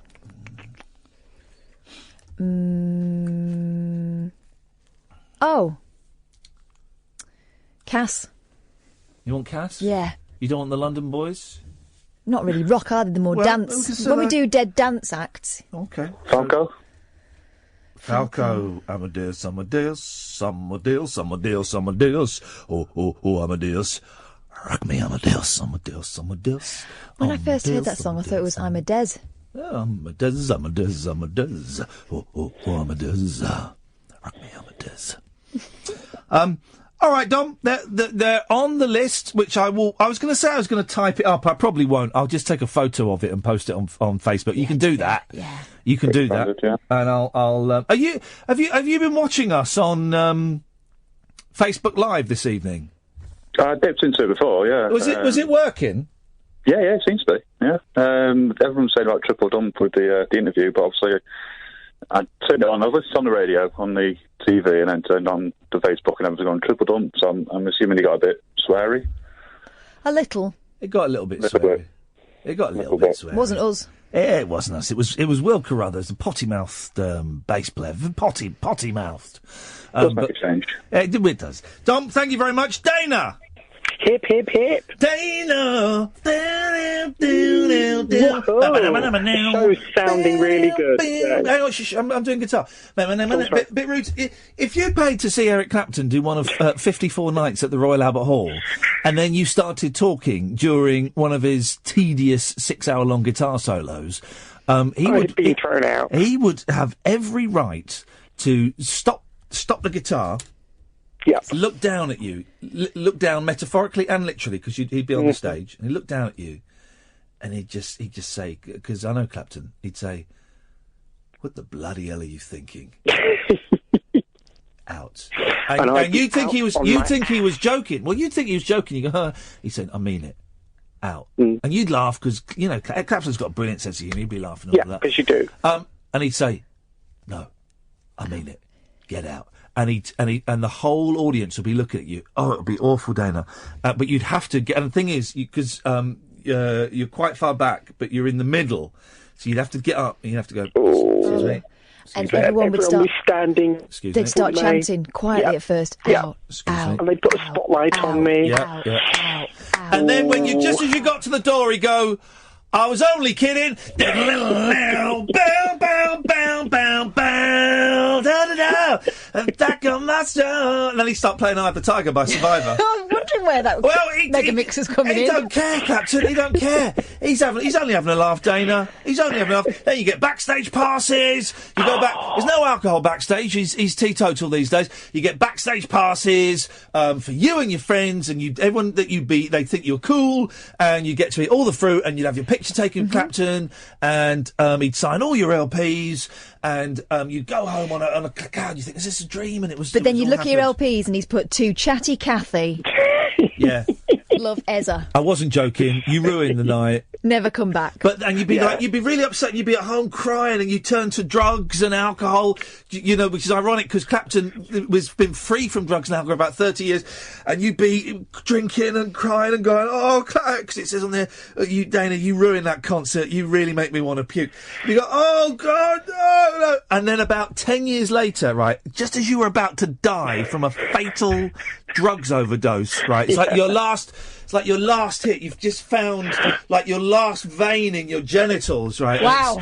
This has progressed. This is escalated. This is real life. I know, Catherine. This is real life. This is what can happen. And you find it, and it's all between your toes or wherever it is, and you go,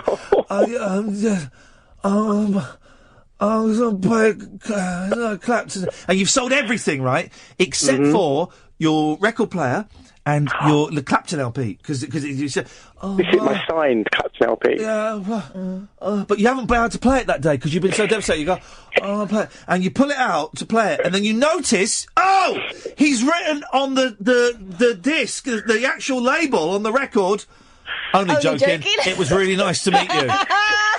and then Dana, you die of a drugs overdose. Oh dear! What a sad story.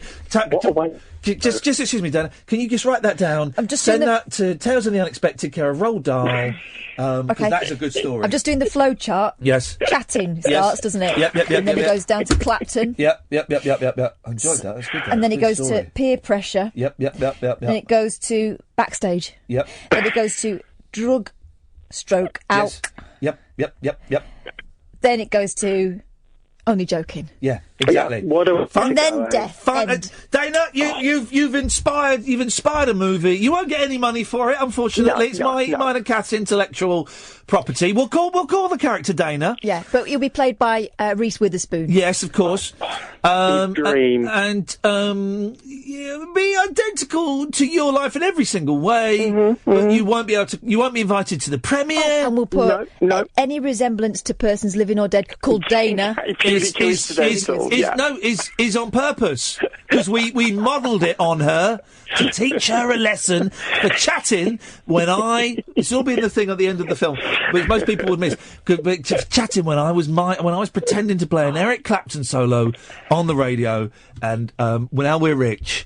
But here's the irony. Do you want the irony? We get so rich from the movie and the soundtrack that me and Kath become heroin addicts, and then we actually die in real life. So you have the last laugh because heroin hasn't even blighted your life. This is purely fictional. You're just a bit embarrassed. But then me and Kath die with a drugs overdose. So you're laughing, Dana, and you're right to laugh. You're right to laugh. What goes around comes around. It's a bit mean-spirited of you. Wow.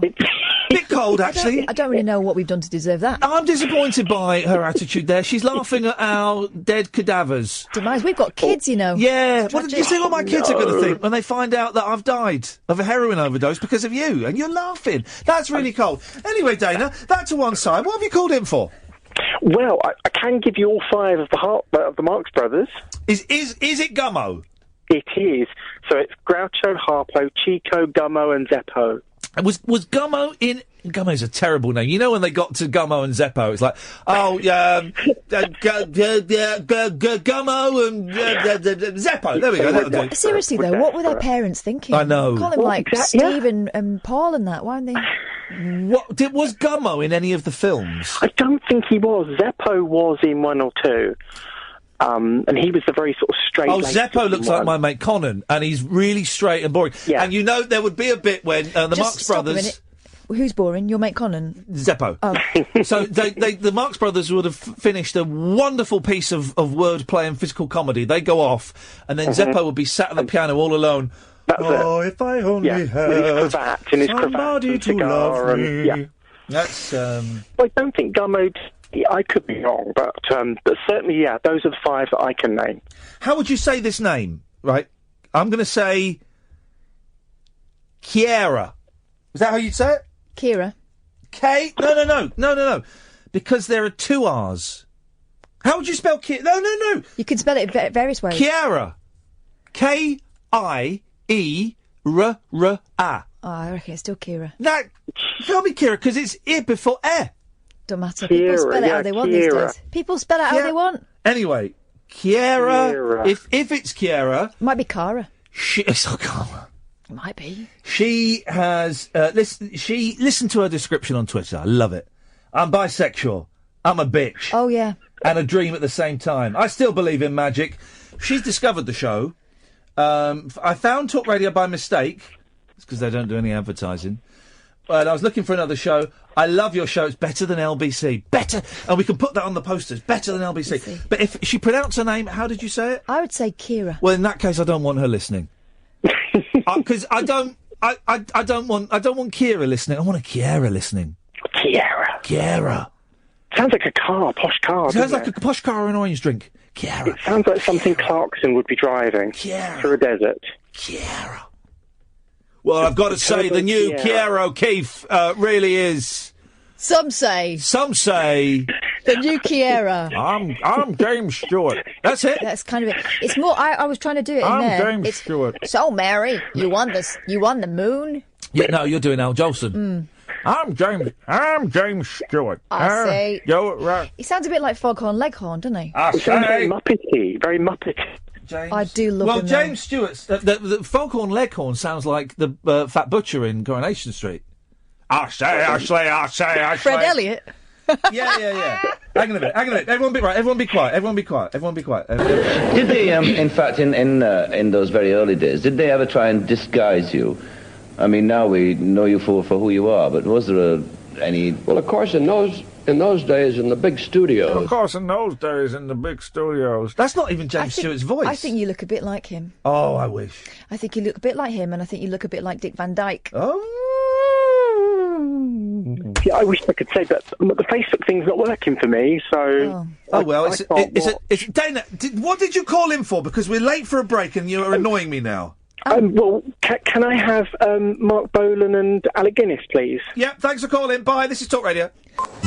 The radio show for people who know the best part of the day is the night. Late Night Iain Lee on Talk Radio. We have ways of making you talk. Yes! I realise I've not used deodorant again today. I've got some in my bag. No, I've got some in my car. I just don't feel... Why should I bow to the pressure of people like Zane Lowe and Kim Kardashian? Why should I try and reach their impossibly high standards of freshness and smell? Can I answer? Why should I do that? Can I answer? Yeah, please do. Because this is a really small studio and I've got a very delicate nosy. Okay, so what you're saying is that I need to work harder on my body image. Well, I think you need to have a little think about yourself. I don't know if you're listening to James Whale last night. Not many people were, bless him. But if you're a fan of the 80s, James Whale is on every weeknight except for Fridays, from 7 o'clock until 10. He's the warm-up act for me. People, to quote Spinal Tap, people are still booing him when I come on.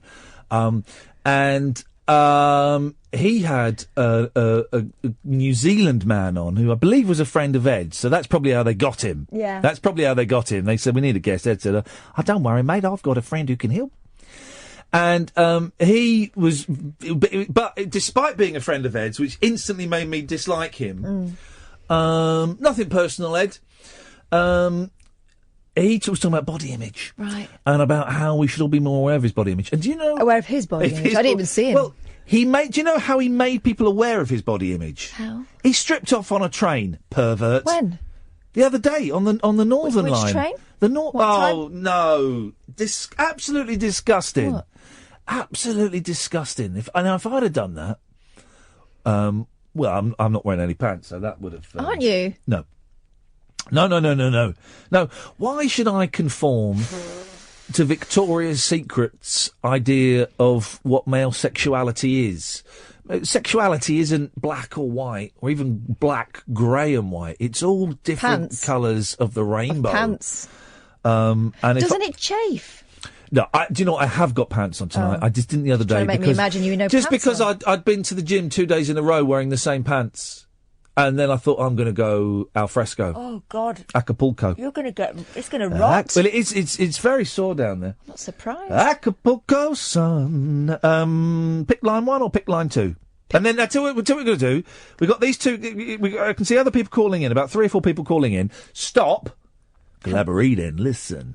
And we'll talk to these two, and if there's time, we'll in the last half hour or so taking calls straight to air. Ip, dip, do. Cat's got flu. Dog's got chickenpox. So have you. 1. Lee! Hello. Hello, Lee. You were chosen by the magic of Kath's Ip, dip, do. Ip, dip, dog thing. Well done, Kath. Well. No problem.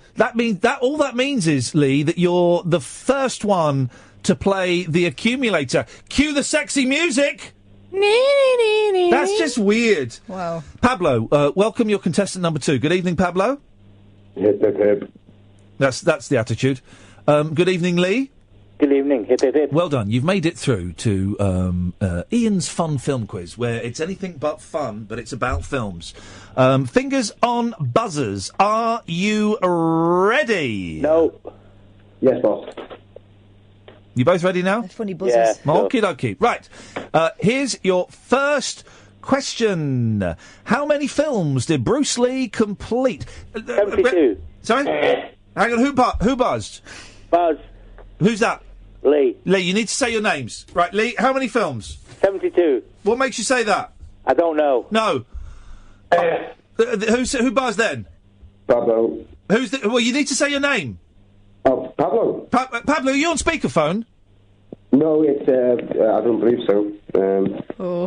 Right, Pablo's 5 points down already. For fibbing. So it's 0 to Lee. Let's write this down. 0 to Lee, and it's -5 to Pablo. Right. Question number 2.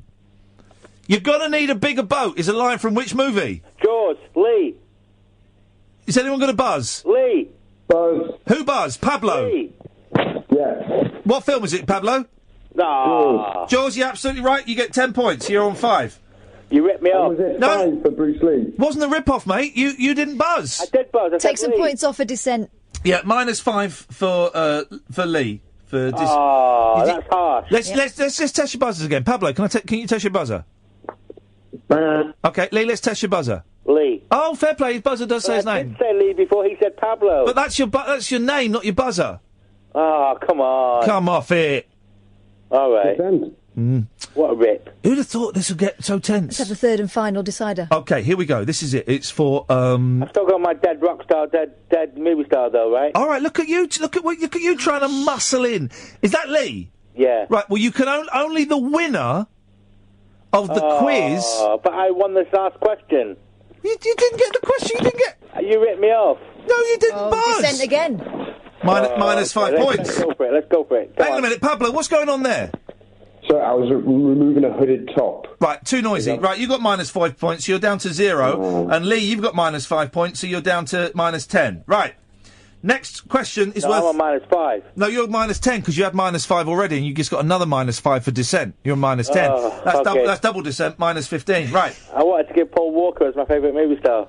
Right. Okay. That's bizarrely that is minus. He's the most handsome man in the world. Right. Minus 5 points for Paul. Now. Right. Shut up. There's no one called Paul. So it's minus 5 for Pablo. It's minus 15 for Lee. Pushing 20, to be honest. Yeah. This next question is worth 1,000 points. Okay. 1,000 points. Name a film. Who buzzed? Pablo. Pablo, go on. Name a film.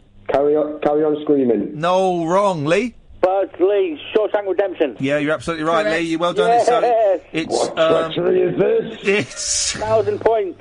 985 to Lee, and it's minus 5 to Pablo. Pablo means, as you know the rules, as you signed up for it, not only are you not allowed to choose a dead rock star and a dead movie star, but I don't know if you're married, but your wife has to become my personal sex slave, and you need to move out of your home by, I'll be generous and I'll say 3 a.m. Thanks for calling, Pablo. Well, I came here with nothing. And I'm leaving with less. There we go, Pablo. Well done, well done. What a great sport. Very magnanimous. Lee, you take a minute to compose yourself. We'll come back to you after these important messages.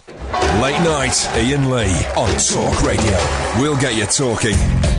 Okie dokie, let's go through to the victor as he counts his spoils, and then we'll take calls straight to air. Lee, dead rock star, dead film star? Dead rock star, Buddy Holly. Oh, mate, the class. I went through a huge Buddy Holly thing when I was about 15, 16. Me too. Yeah, me and my mates, we went to see the Buddy Holly story. I went to I forgot this, right? The Buddy Holly story at the Victoria Palace Theatre. I went and saw it about 9 times. That's weird. Why? Not weird at all. No, well, 9 times seeing the same thing is a bit weird. I saw Titanic 9 times. That's very weird. What's weird about that? I saw Titanic twice in Spanish, once in English. Guess which ones I preferred? That's bent.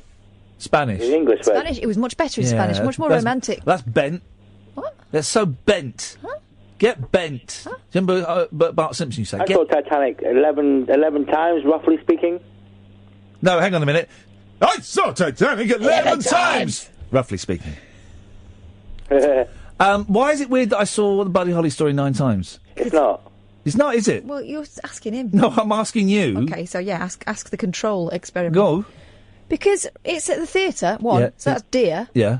I know, it's really expensive. Exactly, so same thing over and over, and I was 9 like 16, times. Were you expecting a different outcome? No, but it was like a concert. It was like a concert at the end. It was like a big concert. I used to love it. I was obsessed with Buddy Holly. The other odd thing is that while you went for Buddy Holly, I was Richie Valens. Oh, Richie Valens was rubbish. Ba-da-ba-da-ba-la-bamba. Ba-da-ba-da-ba-la-bamba. Scubba-dubba-dubba. Scubba-dubba-da-bamba. It's not scubba-dubba. Parabalal. Yamine. Mini ba-ba-ba. Mini bam bam I like the Big Bopper. Hello, baby. A chantilly lace and a pretty face and a ponytail. Just a hanging if down. he'd have lived, he'd have been on the list. Definitely. Put himself on there. You've gone crazy. Lee! Yeah. We need a movie star. Paul Walker. Who's that? He died. He was in Fast and Furious franchise. And he was also in that movie with the guy who played Spider-Man. What's his name? Tobey Maguire. Tobey Maguire and Reese Witherspoon, about the black and white movie film. Bruce Witherspoon? Went colour. Bruce Witherspoon? Bruce Witherspoon, yeah. Bruce Witherspoon and Peter Parker Tobey and Paul Maguire. Walker. Colourville or Pleasantville. He was boring me towards the end there.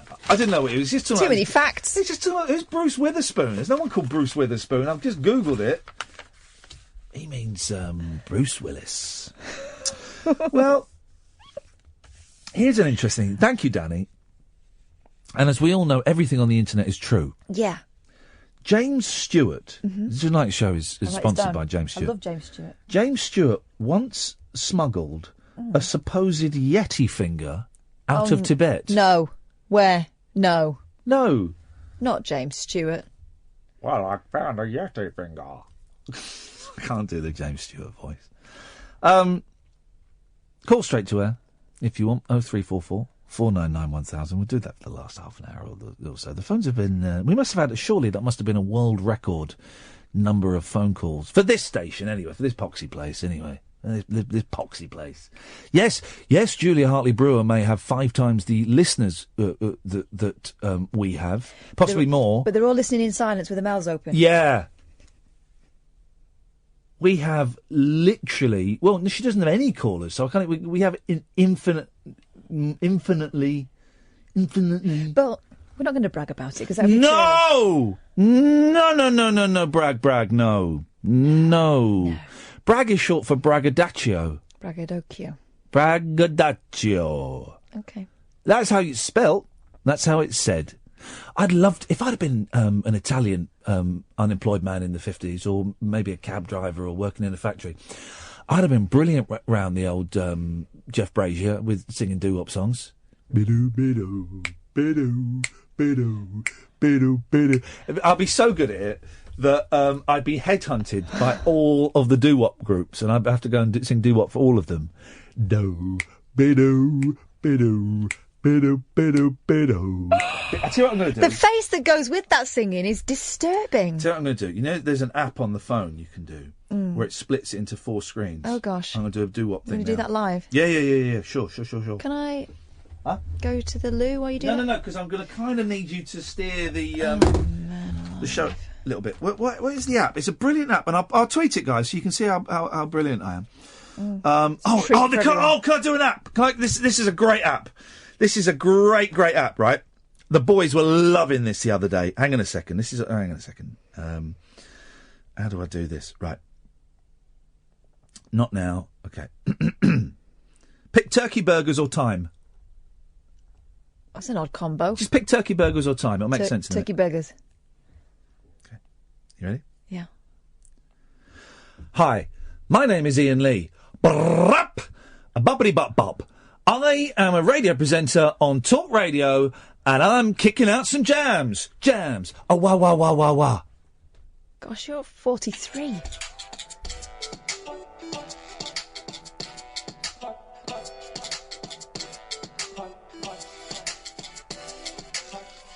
What's that? My name is Iain Lee. I'm a radio presenter on Talk Radio, and I'm kicking out some jams. Oh, wow. Hi, my name is Iain Lee.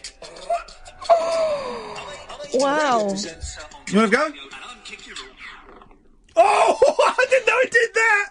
I don't want to have a go now. Yeah, go and have a go. Go on, I'm going to insist on it. So, right, you just need to press the red button and talk into it. This is it. This is the future, guys. This is the future. Okay. Press the red button. Let me everything. It works well if you put some noises in. Okay. Because and leave some gaps and I'm not telling you what to do.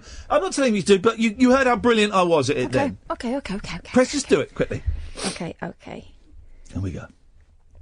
Boy, my name is Catherine. I'm a producer. At least that's what it says on the contract. Brap! That was terrible. That's why I didn't want to do it. My name is Catherine. I'm a producer. Say my name is Catherine. I'm a producer. Say my name is Catherine. I'm a producer. My name is Catherine. I'm a producer. At least that's what it says on the contract. My name is Catherine. I'm a producer. You're fired. Good. Can I go on then? Nope. Oh. Shall I do my doo-wop thing? That's what it says on the contract. I can't get rid of it. No, it's because it's what you call a. Oh, hey, earworm. look what I've just seen you can do. Oh.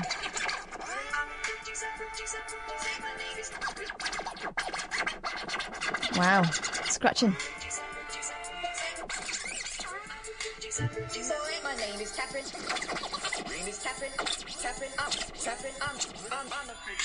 That gets boring after a while. I don't know how to switch it off. Just gel. There we go. It's gone. Now, where's the one where it splits into four? Oh, here we go. Listen. This is. Have you seen this? Go. Let's have a bit of fun, mate. I know you're miserable, grumpy. Yeah. Right. Whoa. Sorry. Pot. Right. Kettle. Okay. Go on. Right. So I'm going to do. This is great. You're going to love this, guys. This is me being fun. Give me a song to sing. Do a bit of Billy Joel. Okay. Oh yeah. Okay, I will do. Right. Save that because that was good. Right. Hang on a second. Trust me. This is going to be worth it. Right. This is going to be worth it. Haters gonna hate.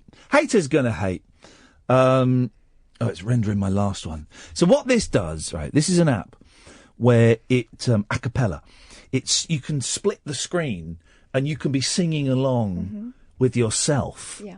And of course, because I'm very much like Brian Wilson in that I can hear all of the harmony. Oh, I thought you meant no, don't change his pants. No. Oh, right. I can hear all of the harmony parts in my head at the same time. It's I was watching the Avengers Assemble. How did the Hulk describe his powers?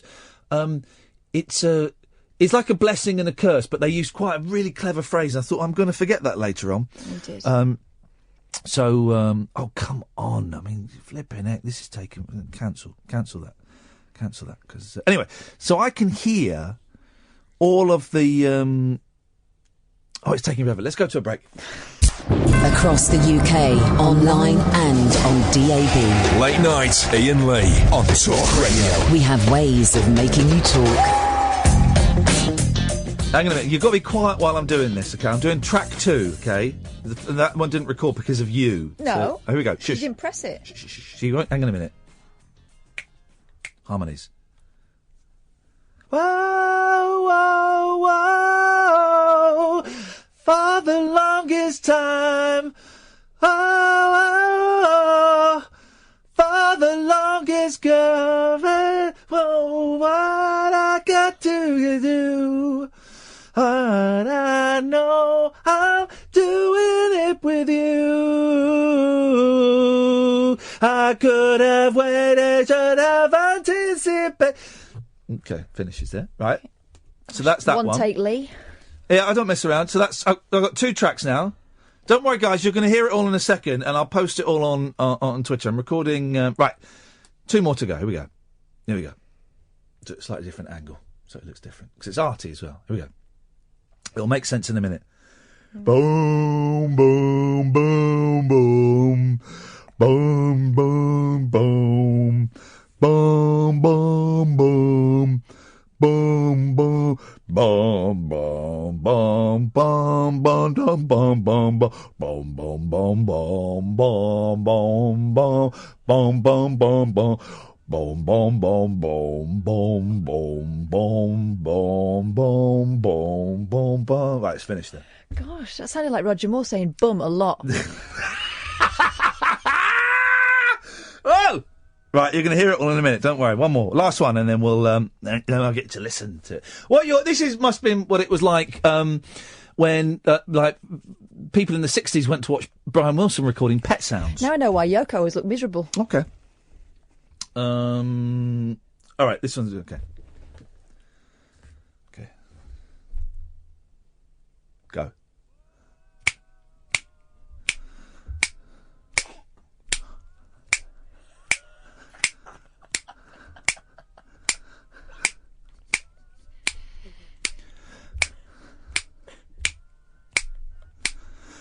Ooh,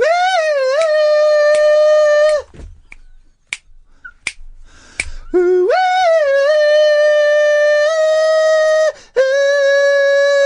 right, that's that done now. Do you know what the best bit of that part was? It wasn't the ooh, it was the Hang on a minute. Whoa, it's not ready to be played yet, guys. It's not ready to be... It's rendering? This is exciting, isn't it? Do you want to hear it? You want to hear it? I mean, want is a strong word. Here we go. 30 seconds.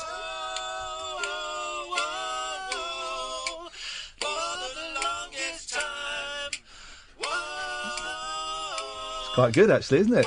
Isn't it? Oh, just a little bit. That's good. That bit was good.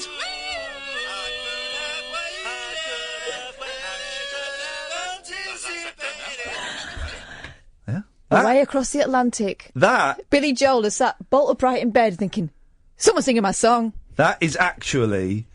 It's actually. I'm gonna. How do I want to share that? No. On Twitter. No, you don't. I'm going to put it on my camera roll. No. Yes, enable photo library. Don't. And then I'm going to put it on Twitter, and then you share it, and you watch that. Do you know what you've just seen there? A lot of people ask me because I've had several things. I've had 3 clips go viral, proper viral. That's like herpes. That one. I'm going to ignore that. But it was quite funny for you. Well done. I'm not high. I'm leaving you hanging. But I've had three things go proper viral. And I don't mean it's had like 120. I mean like millions. And people say to me, Ian, how do you do it? How do you get? Well, one of them was my idea, wasn't it? To go. Well, yeah. How do you get stuff? The other one was Barry from Watford's idea to go viral. And I say. The one about the bisexuals was my idea. Which one about the bisexuals? The tweet I did about the bisexuals. Oh, we're classing that. Still getting retweets now. 2 weeks later, 50,000. And I say, well, you never know when something's going to go viral. You just don't know. I'm going to need to phone up every person I've ever spoken to and said, you don't know, and say, actually, you do know. Is this? And I'll play them Billy Joel, and it will blow their tiny freaking minds. So that feeling I got, like deep, sort of towards in my spine, sort of like a lower spine, like a cringe. Yeah. Is that the feeling you go for? A what? Like a twinge. A twinge in my lower back. Okay. How low? What I'm saying is that cringy feeling. Is that when you know it's going viral? Right. Okay. Yeah. I felt that quite a lot around here. Yeah. So what we're going to do is I'm going to put that on Twitter. I really wouldn't. Yeah. No, listen. I mean, so. Don't you think you should keep it special? Me, private, being Ace singing Billy Joel. There's a video that goes with this as well, isn't there? Yeah. Post. That's uploaded now. I should tweet that because I'm followed by Nancy Sinatra. True story. There we go. It's up there now, guys. If you want to watch it, it's up there. I'm going to make that my pinned tweet. Pinned to your profile page. That's there. Enjoy. And you can have that for free. It's your gift to the world. Yeah. Do you know what? It is, actually. I could make money off the back of that. And why would I prostitute myself? Let Simon Cowell have that. Why would I prostitute myself like that? Really? We'll take calls straight to air. If you want to praise me. Let's go to line 1. 1, you're on the wireless.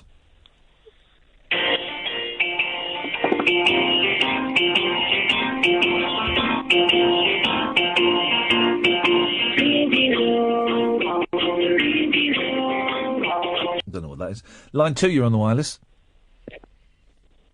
Vincent Price and Jim Morrison. Sorry, is this the guy that just lost the movie quiz game? No, well, I have a legitimate cause to win a movie. The movie. Do you know what, Pablo? The best of the canon. I can't hear him. He's too muffled. Pablo, are you still on your Bluetooth? I'm just having problems. I was about to, and you reminded me that he's on Bluetooth, and we can't have that. Line 1, you're on the wireless. Whoa! Line 1. Hang on, 1 sec. Nope, too slow. Line 2, you're on. Come on, guys. Snappy. Line 2, you're on the wireless.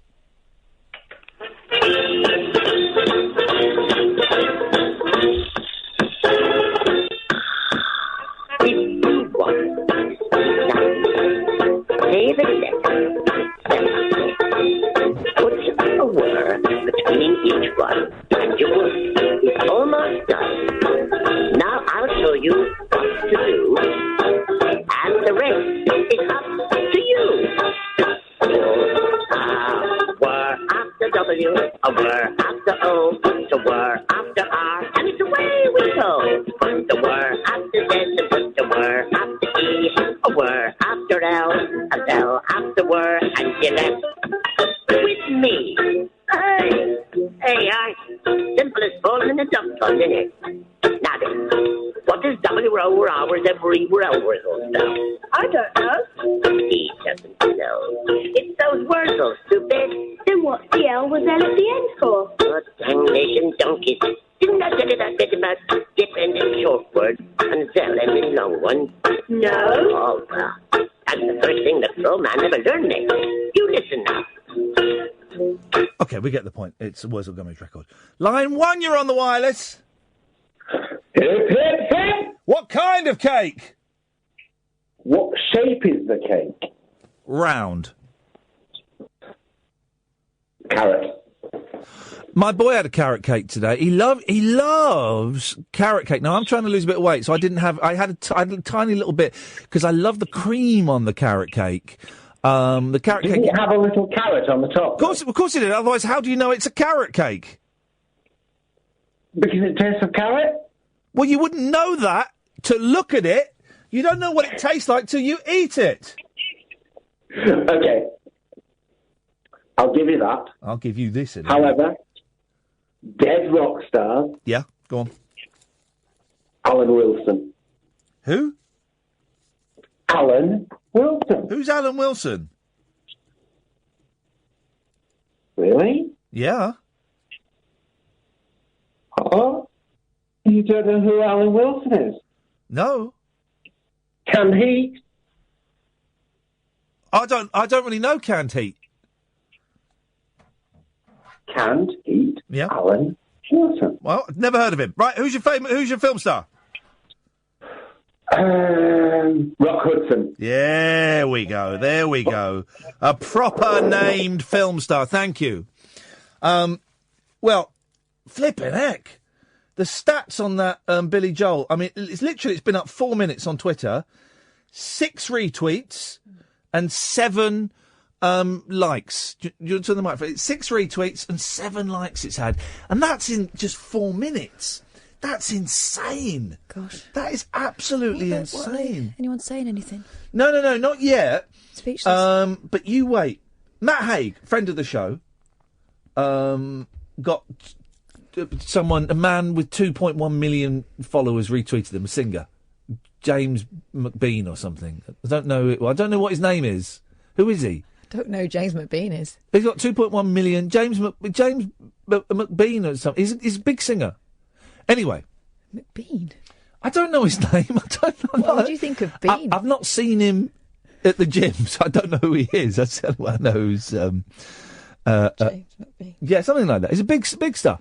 2.1 million. He's tweeted, oh, Matt Haig's book's brilliant. Right.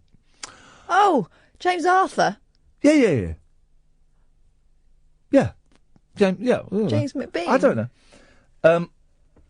All I need is just someone like that. Like James McBean. Someone influential. To retweet.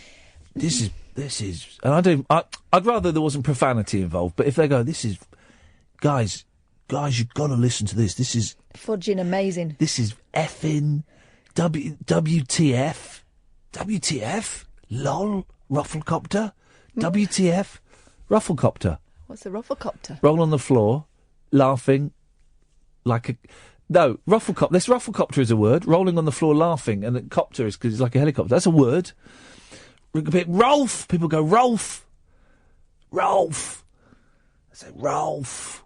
Mega lol. Not mega lols. Or Rolf, actually. Both of those are inappropriate these days. Ruined by sex offenders. Mm-hmm. But just need someone like that to go. I haven't got an out time, by the way, Ed. Just need someone like that to say, this is brilliant. Banging. Need someone like, like Duncan Bannatyne or something, who does follow me. Just need someone like Bannatyne. Do you think they've muted you? Mm-hmm. Just he hasn't tweeted no, for a long time, has he? No, he's busy. He's had personal issues. He's busy. There we go. Thank you, C. Jester. He's just tweeted it to Simon Cowell. C. Jester, how many followers has he got? Oh, 107. Well, Simon Cowell's not going to listen to that. That's ridiculous. You should delete your account, C. Jester. I'm tempted to block you. I'm tempted to block him for that. That's that. In many ways, if Simon Cowell sees it, you could be Christmas that's number true. one. Well, Simon Cowell could be at home. He's up because he's got the baby. Yeah. He'd be I'm up because I've got the bloody baby, and the nanny's off and a bloody baby. Wow. Oh, I'm so tired, but I can't sleep. Oh, it's on Twitter. Someone sent me this. What's this? Simon Cowell got to listen to this, pal. It's effing amazing with 3 hearts. Iain Lee, I remember him from the 90s. What is me being a singing Billy? I'll have a little look at that. I mean, sure, it's probably nothing special, but I'll have a little look at that. There's nothing better to do with a bloody baby. What is it? Let's see. Baby Eric. Whoa, whoa, whoa, whoa. What the bloody hell? For the longest time. Whoa. That bit's good, actually. For the longest time. Do the Simon Cowell voice. Oh, what I got to do. Well, this is just amazing. I know I'm doing it with you. I could have waited. That's finished. Okay. Wow.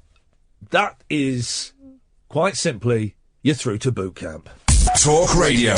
Digital debate for the UK. Pick up your phone and talk radio. We'll get you talking.